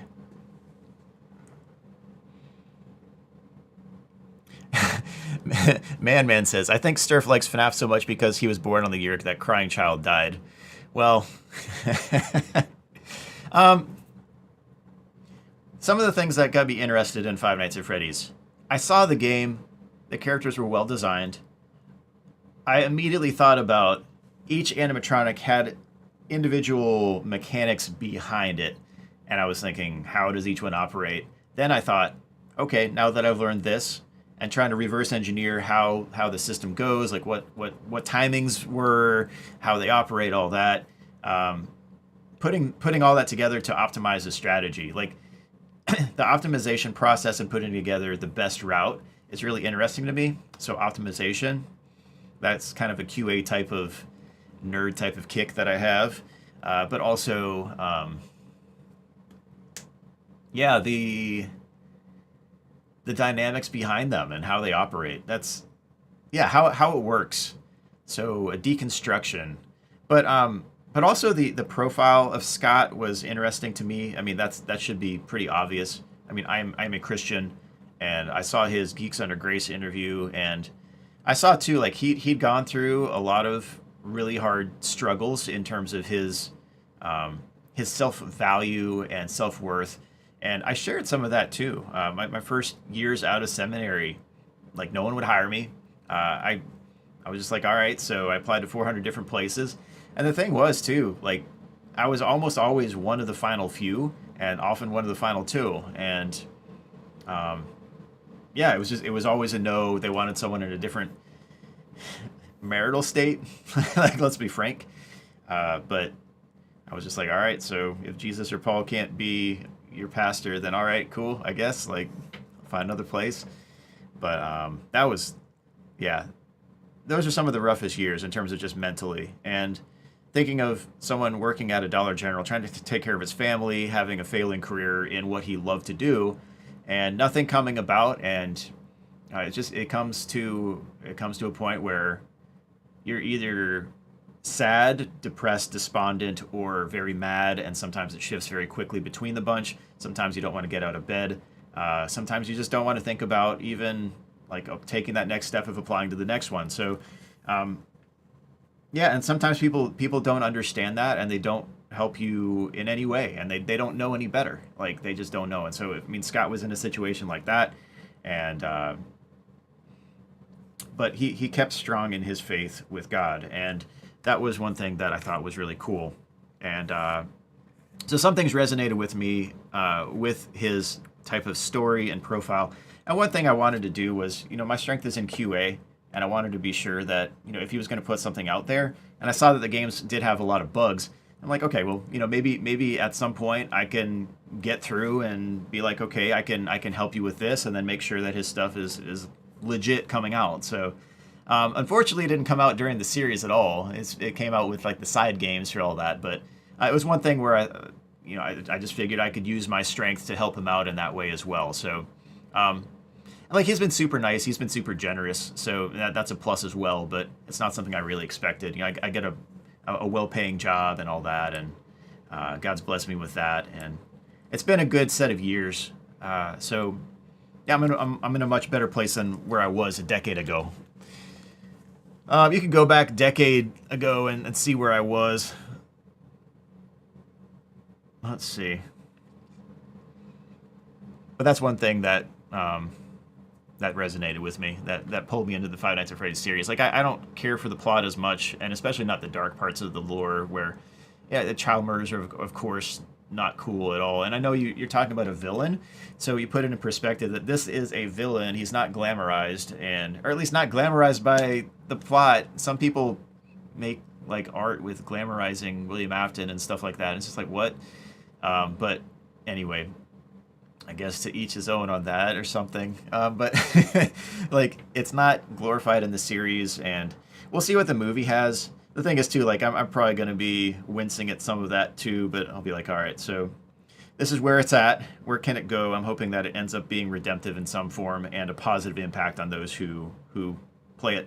And it's been a positive impact just even being part of people's childhoods and something they grew up with. So I think there's some positive aspect there. Maybe some of the books could be geared more toward that redemptive state instead of, you know, adding the fuel to the fire. I don't know. Anyway, I would not have done it the same way Scott did, but he is his own person. I mean, we're not like, you know, we're not golf. What do you say? We don't go out playing golf all the time or whatever. It's not something like that. So don't get it twisted, and don't get him twisted too. A lot of people took him the wrong way as well, and I stand by that. So yeah. Happy birthday, you crazy man. Thanks, Grig Lager. Foxy. So Chris McCulloch, Grig Lager is in the chat. He did a lot of voice work for me. I still have a bunch of clips that I need to process. I've been super busy. That's the thing. Like I've mentioned this in the stream too, but I've worked several 90-hour weeks here on various things. So I've been very busy. I did get out and stop by Grig Lager's stream on Twitch. Grig Lager streams Jackbox and I don't know, some of the other games I don't even know what they are, but they're like, I don't even know. You see my limited knowledge of the breadth of games or whatever. You're excited for the film, but I say there's a very high chance it'll be another new universe instead of the in-game lore. That's very possible as well. Golf stream with Scott when? Man, if Scott wants to show up, we could do a DDR juggling charity for something like either, let's say, like Make-A-Wish. I mean, we could do St. Jude as well, but something like Make-A-Wish or Habitat for Humanity or Food for the Poor or, you know, whatever. But I've been trying to put something together with Dave & Buster's, but they keep... I don't know. It's probably good. I'm probably gonna have to do that outside of Dave & Buster's because they just kind of drag their heels. But like, I love the people at Dave & Buster's. It's just they're getting stuff done outside of their required stuff is very low percentage in terms of success rate. So, but yeah, I mean, if he wants to, then yeah,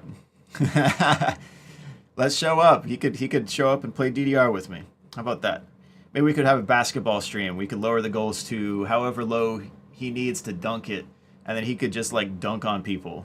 Like we could invite kids from like after school programs, and then they could just stand under the goal and he could just dunk on them. That would be a cool stream. Play NBA Baller Beats. So that oh man. How many times have I beaten 50-20 mode? Oh man, a whole lot. Like in terms of practicing for that MatPat stream, I would beat it at least once a day, and then I would usually stop after that. So how many? It was probably around the 50 mark, but then I just kind of stopped playing it.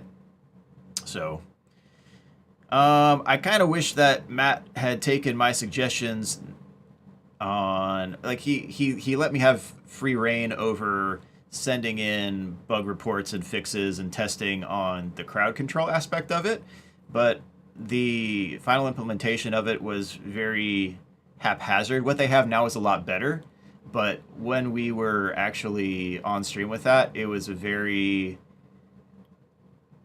like, I don't know. We just got it working, but it was very lacking in terms of actual integration with what we wanted it to, or I should say what they wanted to. So, yeah, it's just one of those. But anyway, I wish that Matt took my advice on the format, because I gave him a format that would have guaranteed just about 100% that I would have had a 50-20 win on stream, and that would have been really cool, and I wouldn't have had all the frustrations of, like, everything conversation-wide was blaring in my ear during that. There was a lot of feedback, so whatever I did was duplicated in my headphones. So it was very distracting, and I had a really bad draw on a few of the runs. One of the runs was not a winnable run without a no-death coin strategy, but at the same time, you don't have enough time to do a no-death coin strategy in that time reliably.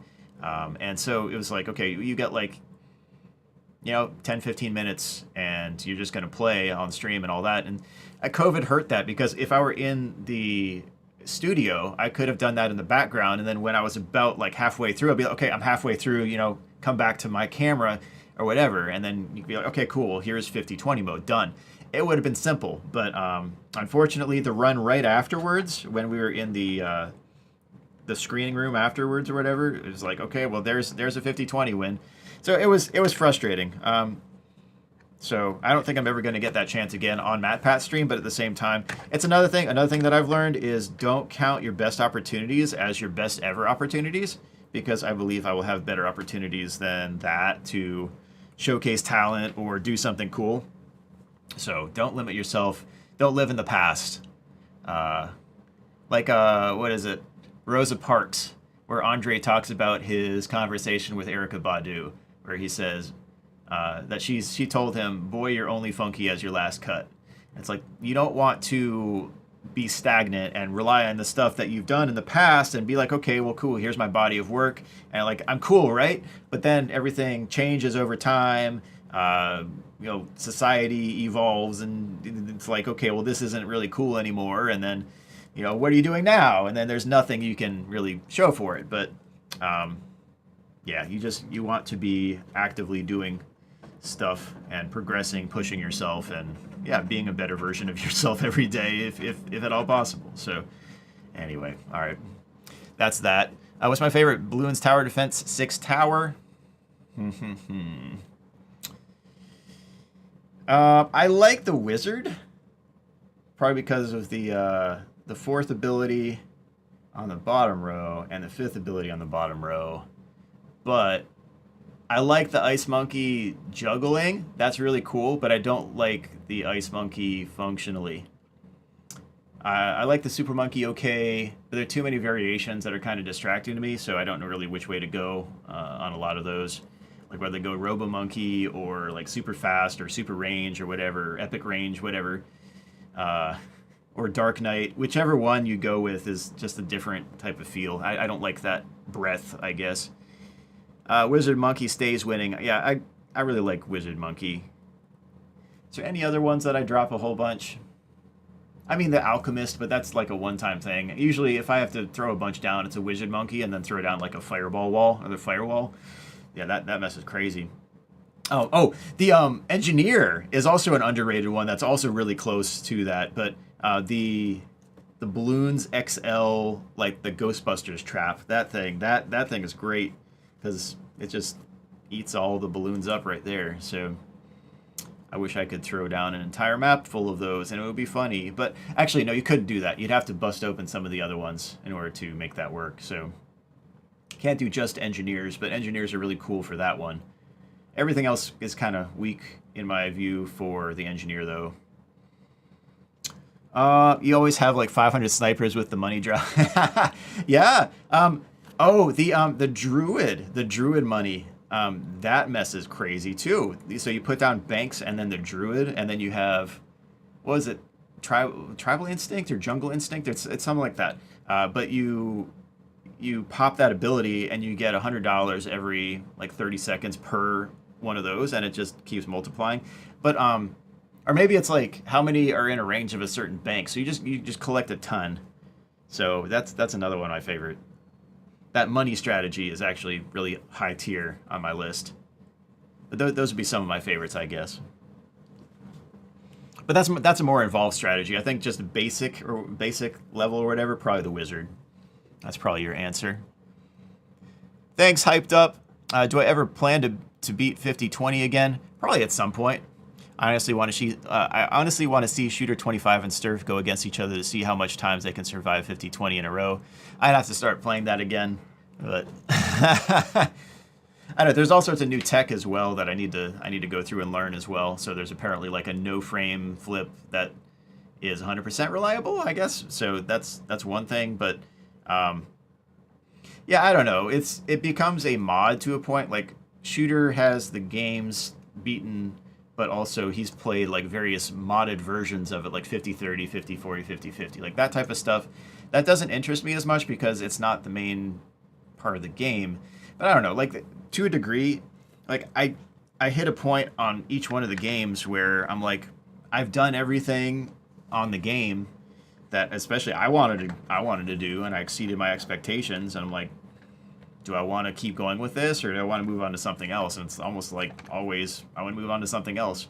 Every now and then I'll get a kick to go back and do something on an old game or where I think of a twist on something. I still have some things in the works, so I will go back to some of these games for sure. But I do also think of like me not wanting to waste your time, because if I'm doing the same thing, like if I keep posting, like if I did a 33, 34, 35, 36, 37% power remaining, I'd just be like, I'm just wasting y'all's time. Like, so I'd have to make it worthwhile in my view, and make it so that I see it as worthwhile to you as well. So that's where I draw the line on a lot of these videos, and that's a lot of why you see dead space on my videos as well, because I'm just like, there's nothing really to do right now that y'all are going to want to watch and that I want to do, and that intersection is kind of tough sometimes. So let's see. Man, no. Which game in the Five Nights at Freddy's series is your all-time favorite? And it's probably going to be Freddy in Space 2, because I worked directly on that, and it was for a very, very kind cause, a kind-hearted cause. It's an unfortunate circumstance where Skylar died of cancer, but that being dedicated to him and done as part of a charity event for St. Jude, yeah, A+. A+. It's not the most developed game in the series. It is a fun game. It reminds me of let's say the Jazz Jackrabbit series, and especially Jazz 2. It feels a lot like Jazz 2. And there are still 10 outstanding issues that I can rattle off. There are some things that need to be fixed, but and Scott knows about them too. Like I told him about that, but we just ran out of time basically. I wish I had more time on those basically, and that's one thing I've told Scott on some of the, some of the games here. It's like, well, give me time on whatever. Give me more time is better than before. The funny thing is, after I told him that, Fury's Rage was being worked on, so he worked on that. I tested it one night, and I gave him like a wall of bugs. Then he fixed it, sent a new build, and I worked some more, sent him some more. The next morning, he published the game on GameJolt, and I woke up and I saw it on GameJolt. He sent an email saying, hey, I think this is in a pretty workable state. Like, thanks for the work. You've made it a much better quality, but I think it's ready to go. I want to get this out to the community. Like, he was eager. He was so eager. He posted it the next morning. It still has some major bugs. Like, there's some major bugs in that thing. But he got it out the next morning, and I got the email like, hey, I posted it on GameJolt. I'm like, what? So anyway, yeah, I wish I had more time on those things. So whenever you can, figure out the best terms for you to do your best work and push that, and try to get that to be what eventually happens. And I've tried to do that in those two circumstances. For example, the Matt Pat stream and working on games with Scott. Sometimes like people have the freedom to make their own decisions on what route they want to go. What they want to go is not always the best route. So I can say that that's true in both those circumstances as well, because in the Matt Pat stream, you didn't get a 50-20 win on stream because we were limited on time. Unfortunately, COVID kind of killed the in-studio thing for me, but the pandemic being there, I didn't have COVID for that. But anyway, yeah, exactly, Mangulations. Yeah, so we pushed the changes to production. Oh boy. So I worked for a company that they put out a change to production. This wasn't on what I was directly working on, but they pulled me in for some clutch QA to find out what was going on. And the clients were complaining that they couldn't access the website at all, and they need that stuff for their business. And someone had pushed changes to production without going through QA, and they had put in an infinite loop that checked whether numbers were capitals or not. So it was trying to check if numbers were capitalized. And in SQL, this was all in SQL Server, if you check an is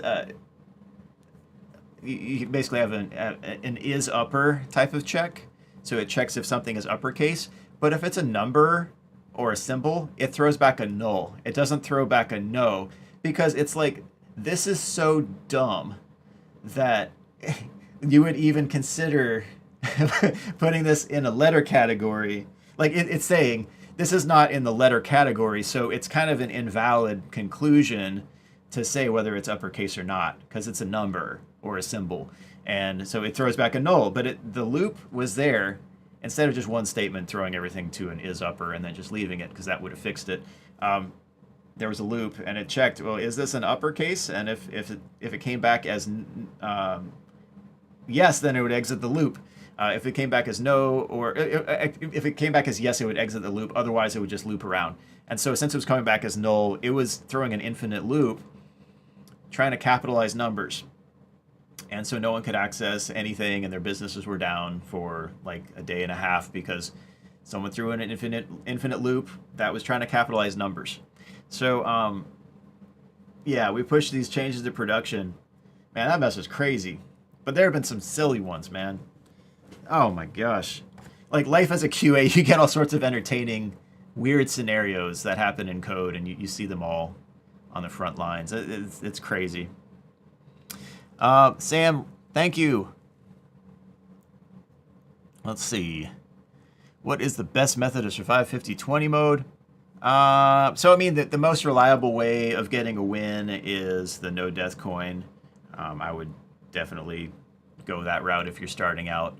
I mean, you can use power-ups too. It's just, I just wanted to push myself and not have power-ups. I also wanted to get the music at one point. I had to get to a point mentally as well to want to go back and do that, because that was, I mean, it was traumatic. Like, it was a traumatic, I don't even know, man. Like, if you ask Daco about it, I think he'd have the same type of, and I did on one of the streams, on Daco's streams. I think when we were playing, I was helping him through FNAF 2 10-20 mode. I think it was that stream. Maybe it was FNAF 3, but just talking about our stress. That mess was crazy.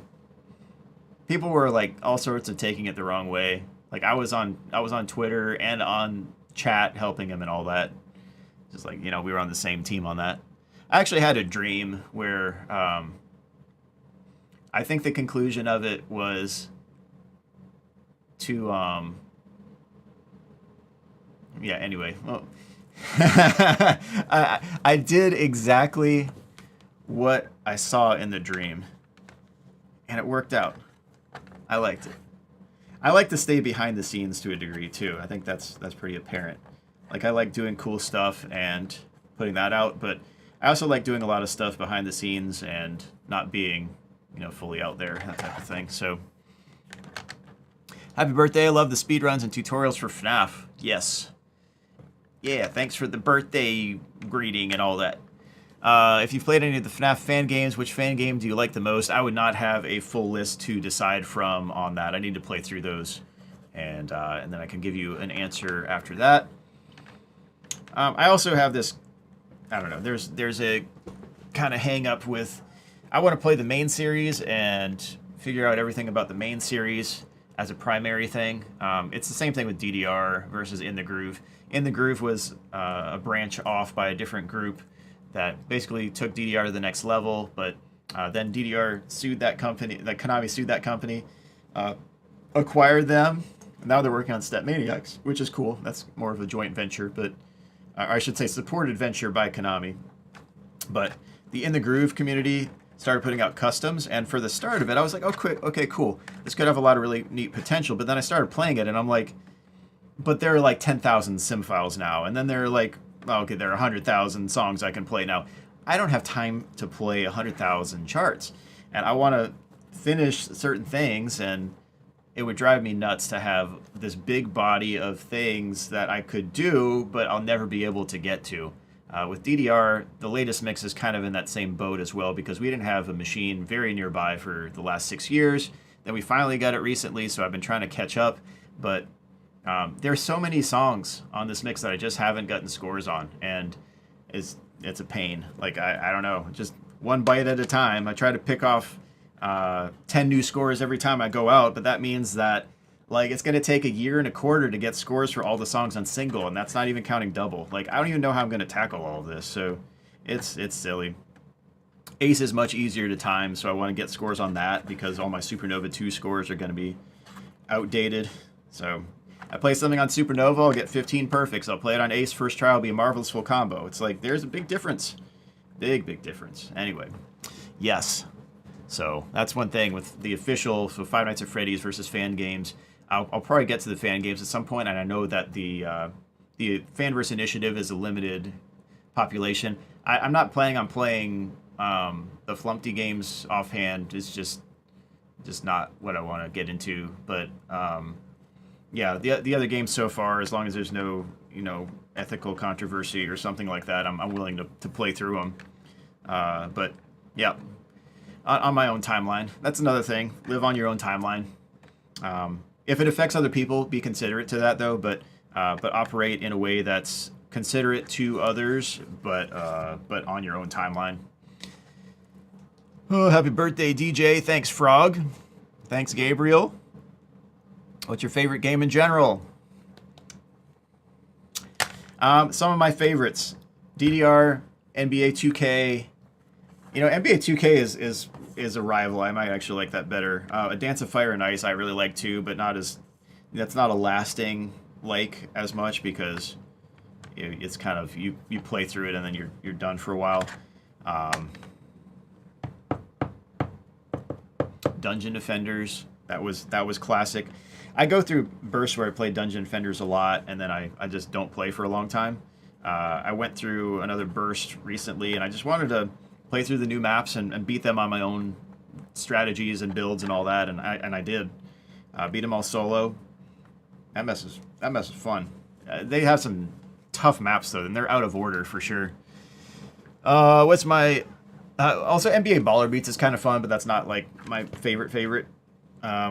You also need a lot of space. It's kind of a high maintenance type of environment requiring game. Same thing with VR. Like, I do like the VR games quite a bit. I like Beat Saber, but not enough to continue past Super Expert and that era. I played in the first global tournament and did very well. I should have finished 4 places higher. I would have gotten $100. The top 10 got $100 for the $100 bills, or was one of the songs. But I don't know. I think if I played at home, I would have had a shot to go at least top 5. But you had to go to a VR area, and their stuff was, man, that's so nasty. I went at the start of the day to play in this virtual reality Beat Saber global tournament, and you had to go to a specific location. And so there was a place called VR Junkies, and now they're out of business. Surprise. But they, man, I went early to avoid this type of thing, but they put on the headset, and then they adjusted the thing in the back to tighten it down on my head. So then, like, all this juice started just, like, dripping down. And I was like, ah! That mess was so nasty. I don't care if it was, like, if it was cleaning stuff, cool, but at the same time, not cool, because I wish you would have gotten that out before. I don't know if that was sweat. I'm sure some of it was from someone else, but I was like, oh. Yeah, so that was VR Junkies. VR Junkies also let 2 people play country rounds in that, and they got caught when the scores were like ranked nationally, or actually no worldwide. Like they were ranked, but their scores were not there because they played a song that had a much higher point potential. But VR Junkies would not give me anything above 3rd place for the area, despite me having the highest score on the legit songs. Because they're like, well, this other guy, these other 2 came in and they played their songs and then they got higher scores. And I'm like, I asked directly, did they play country rounds?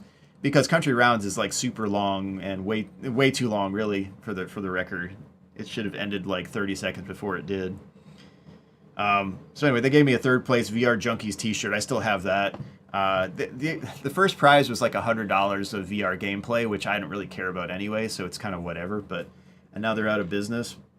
But that was nasty, and also they can't play by the rules. I don't even know. I'm not so sure that I'm not so sure that they weren't in on it with whoever they were letting do that. But yeah, Beat Saber is fun. Beat Saber is fun. Beat Sabers. It's like a Tim and Eric version of it. All right, let's see. What is my biggest achievement in any video game? I was first to get a perfect scorecard entirely on DD Recall. That I really think was the best thing I've done so far in gaming. There are a lot of people playing through, but I got all perfects on every step, on every song. And, also on every difficulty, too. And that was cool. So that's DDR, Supernova, and back. And I was number one on that scorecard until DDR Ace came out. And then I just didn't have access to Ace.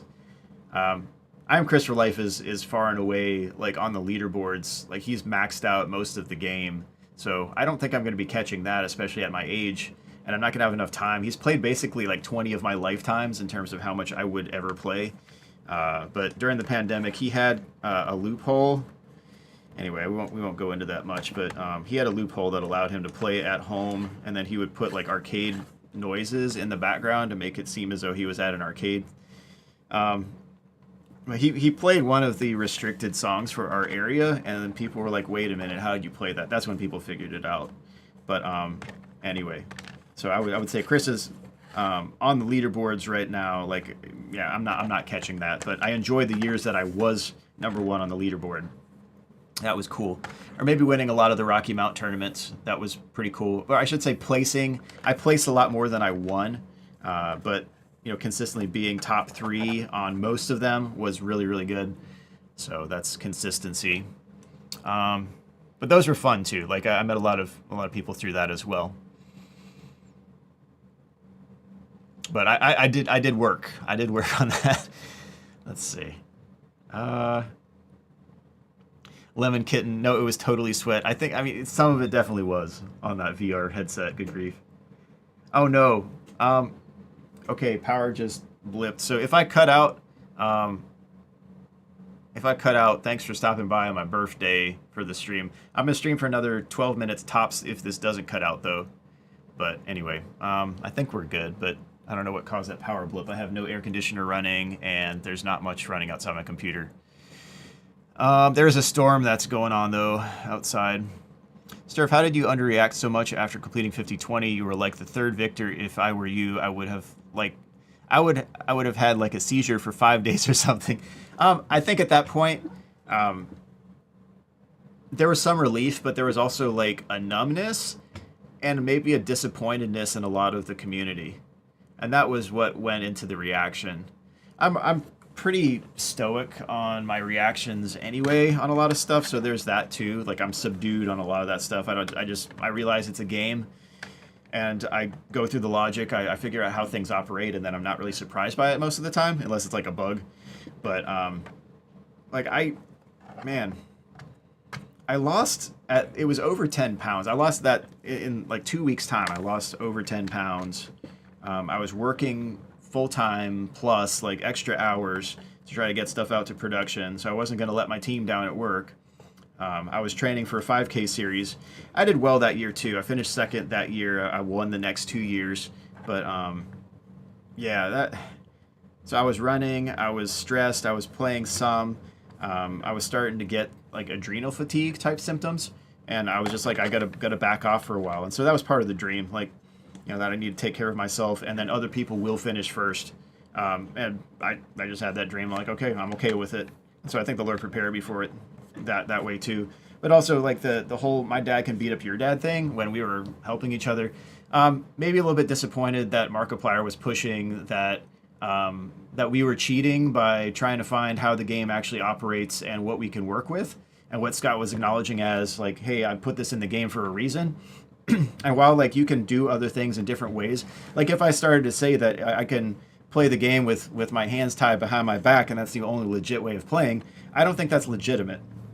Because if you play something like you play Undertale and you're going for a speed run and you're using the punch card thing or whatever, and it's like, okay, well, that's a different category. So sure, put it in a different category, but that was polarizing people against both Daco and me.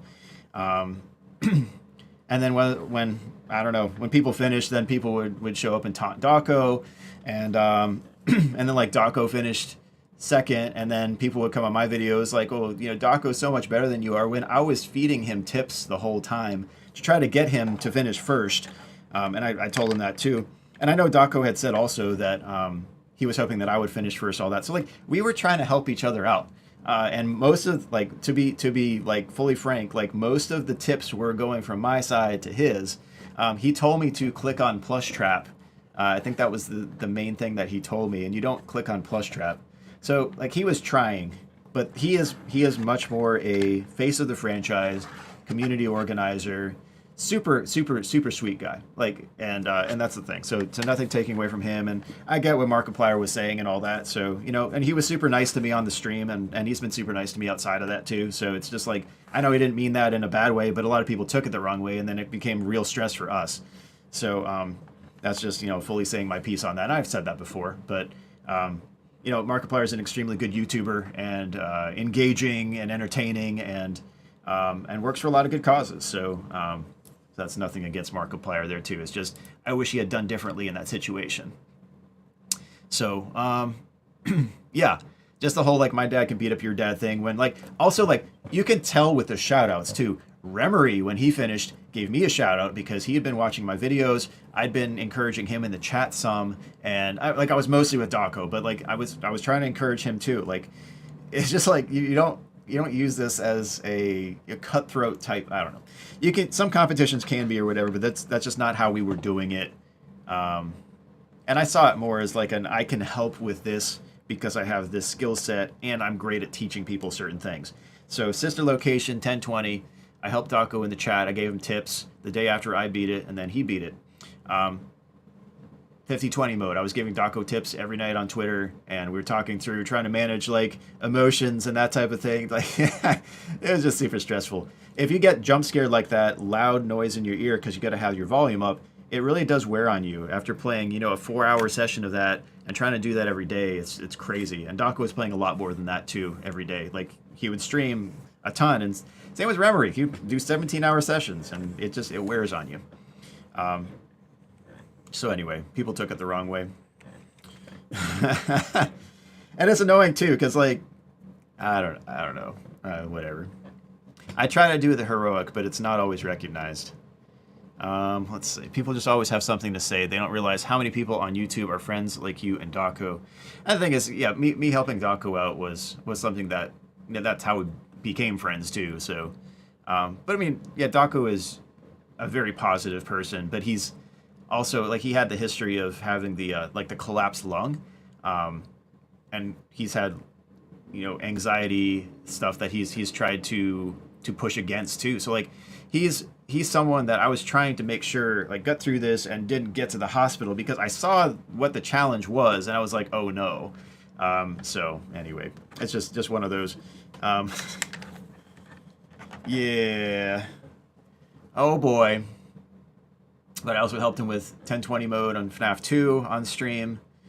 And then I helped him with FNAF 3 with Nightmare Aggressive.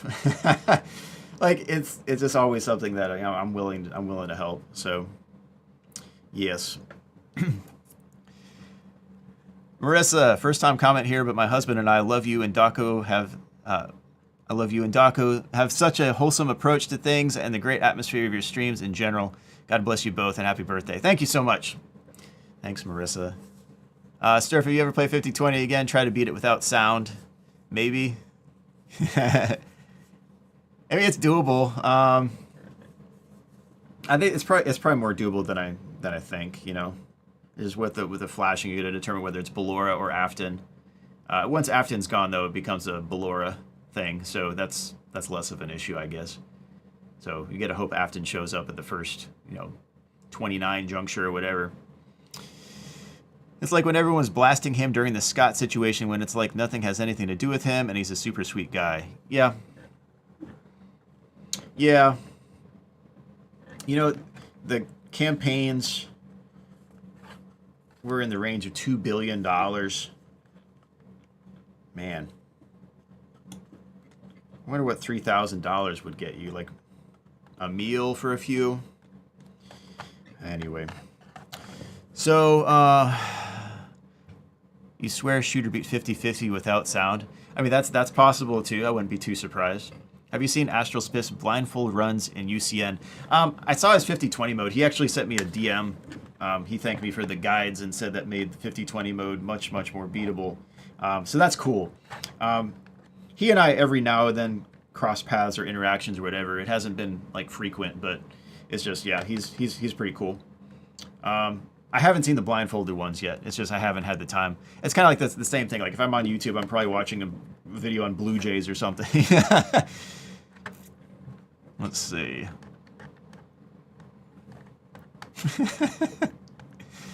Yes, I'm sure. That seems like a very condescending comment.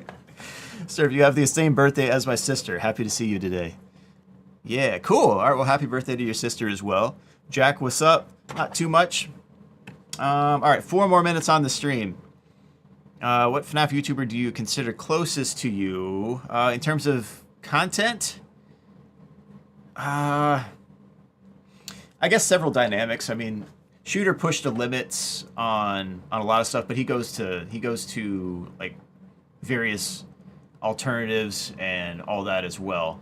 So in the same vein of creatively beating the series, and especially I guess in Ultimate Custom Night, I should say, like Shooter is definitely in that vein. Astral with the tutorials for sure. Right? I mean Ambience rather with the tutorials.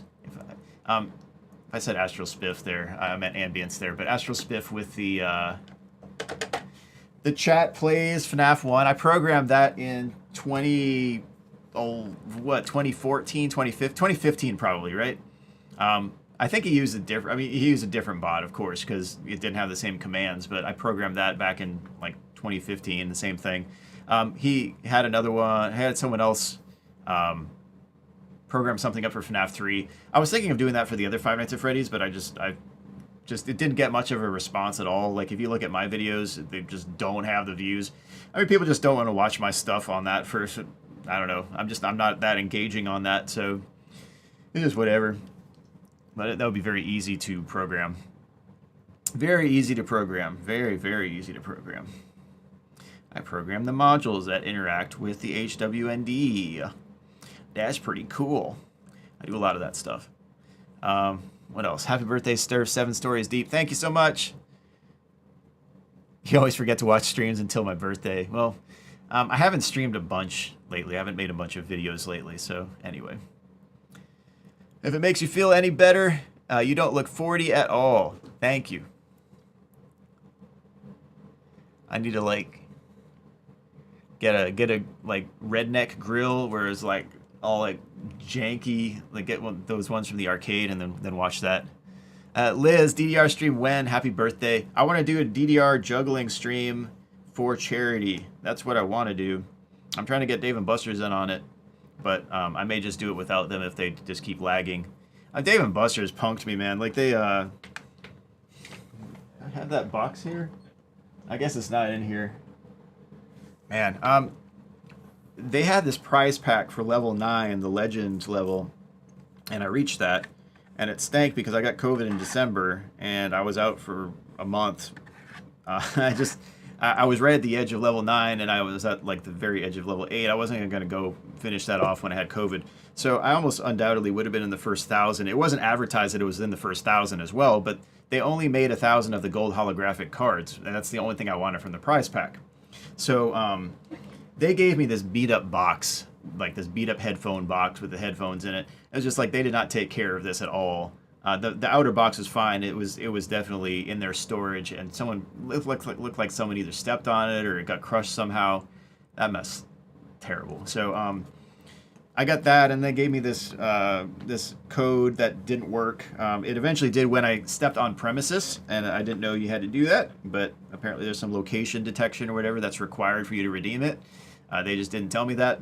So that part is squared away, but I don't get the gold holographic card. So I may actually just paint my Dave & Buster's card and then hope that it still works. But it stinks.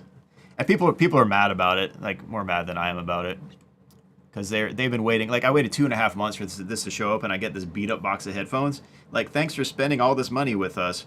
I do make money back on it. Like, what I spend on DDR, I make back plus a little bit from plush sales. So that's something that I turn around and use the credits to get jackpots, and then I find items that will sell for 9 to 10x what I, spend on it.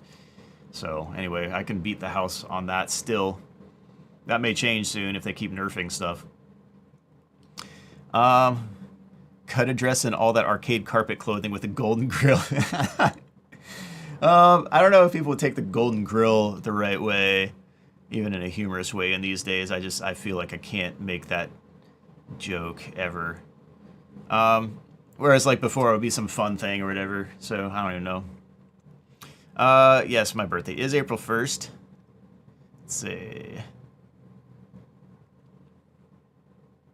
Is it true that the taken down mobile version of FNAF World had unique endings not in the PC version? It had different dialogue. I have a video of the entire set.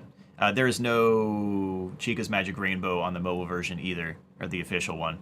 I still have it hosted on my Google Drive too. That's probably where most people are. Well, or some people are probably still getting it.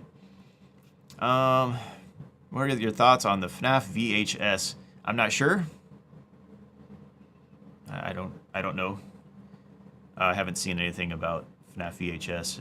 If there's something, let me know. Red Thunder, yes, my birthday is on April 1st. Thoughts on the FNAF movie?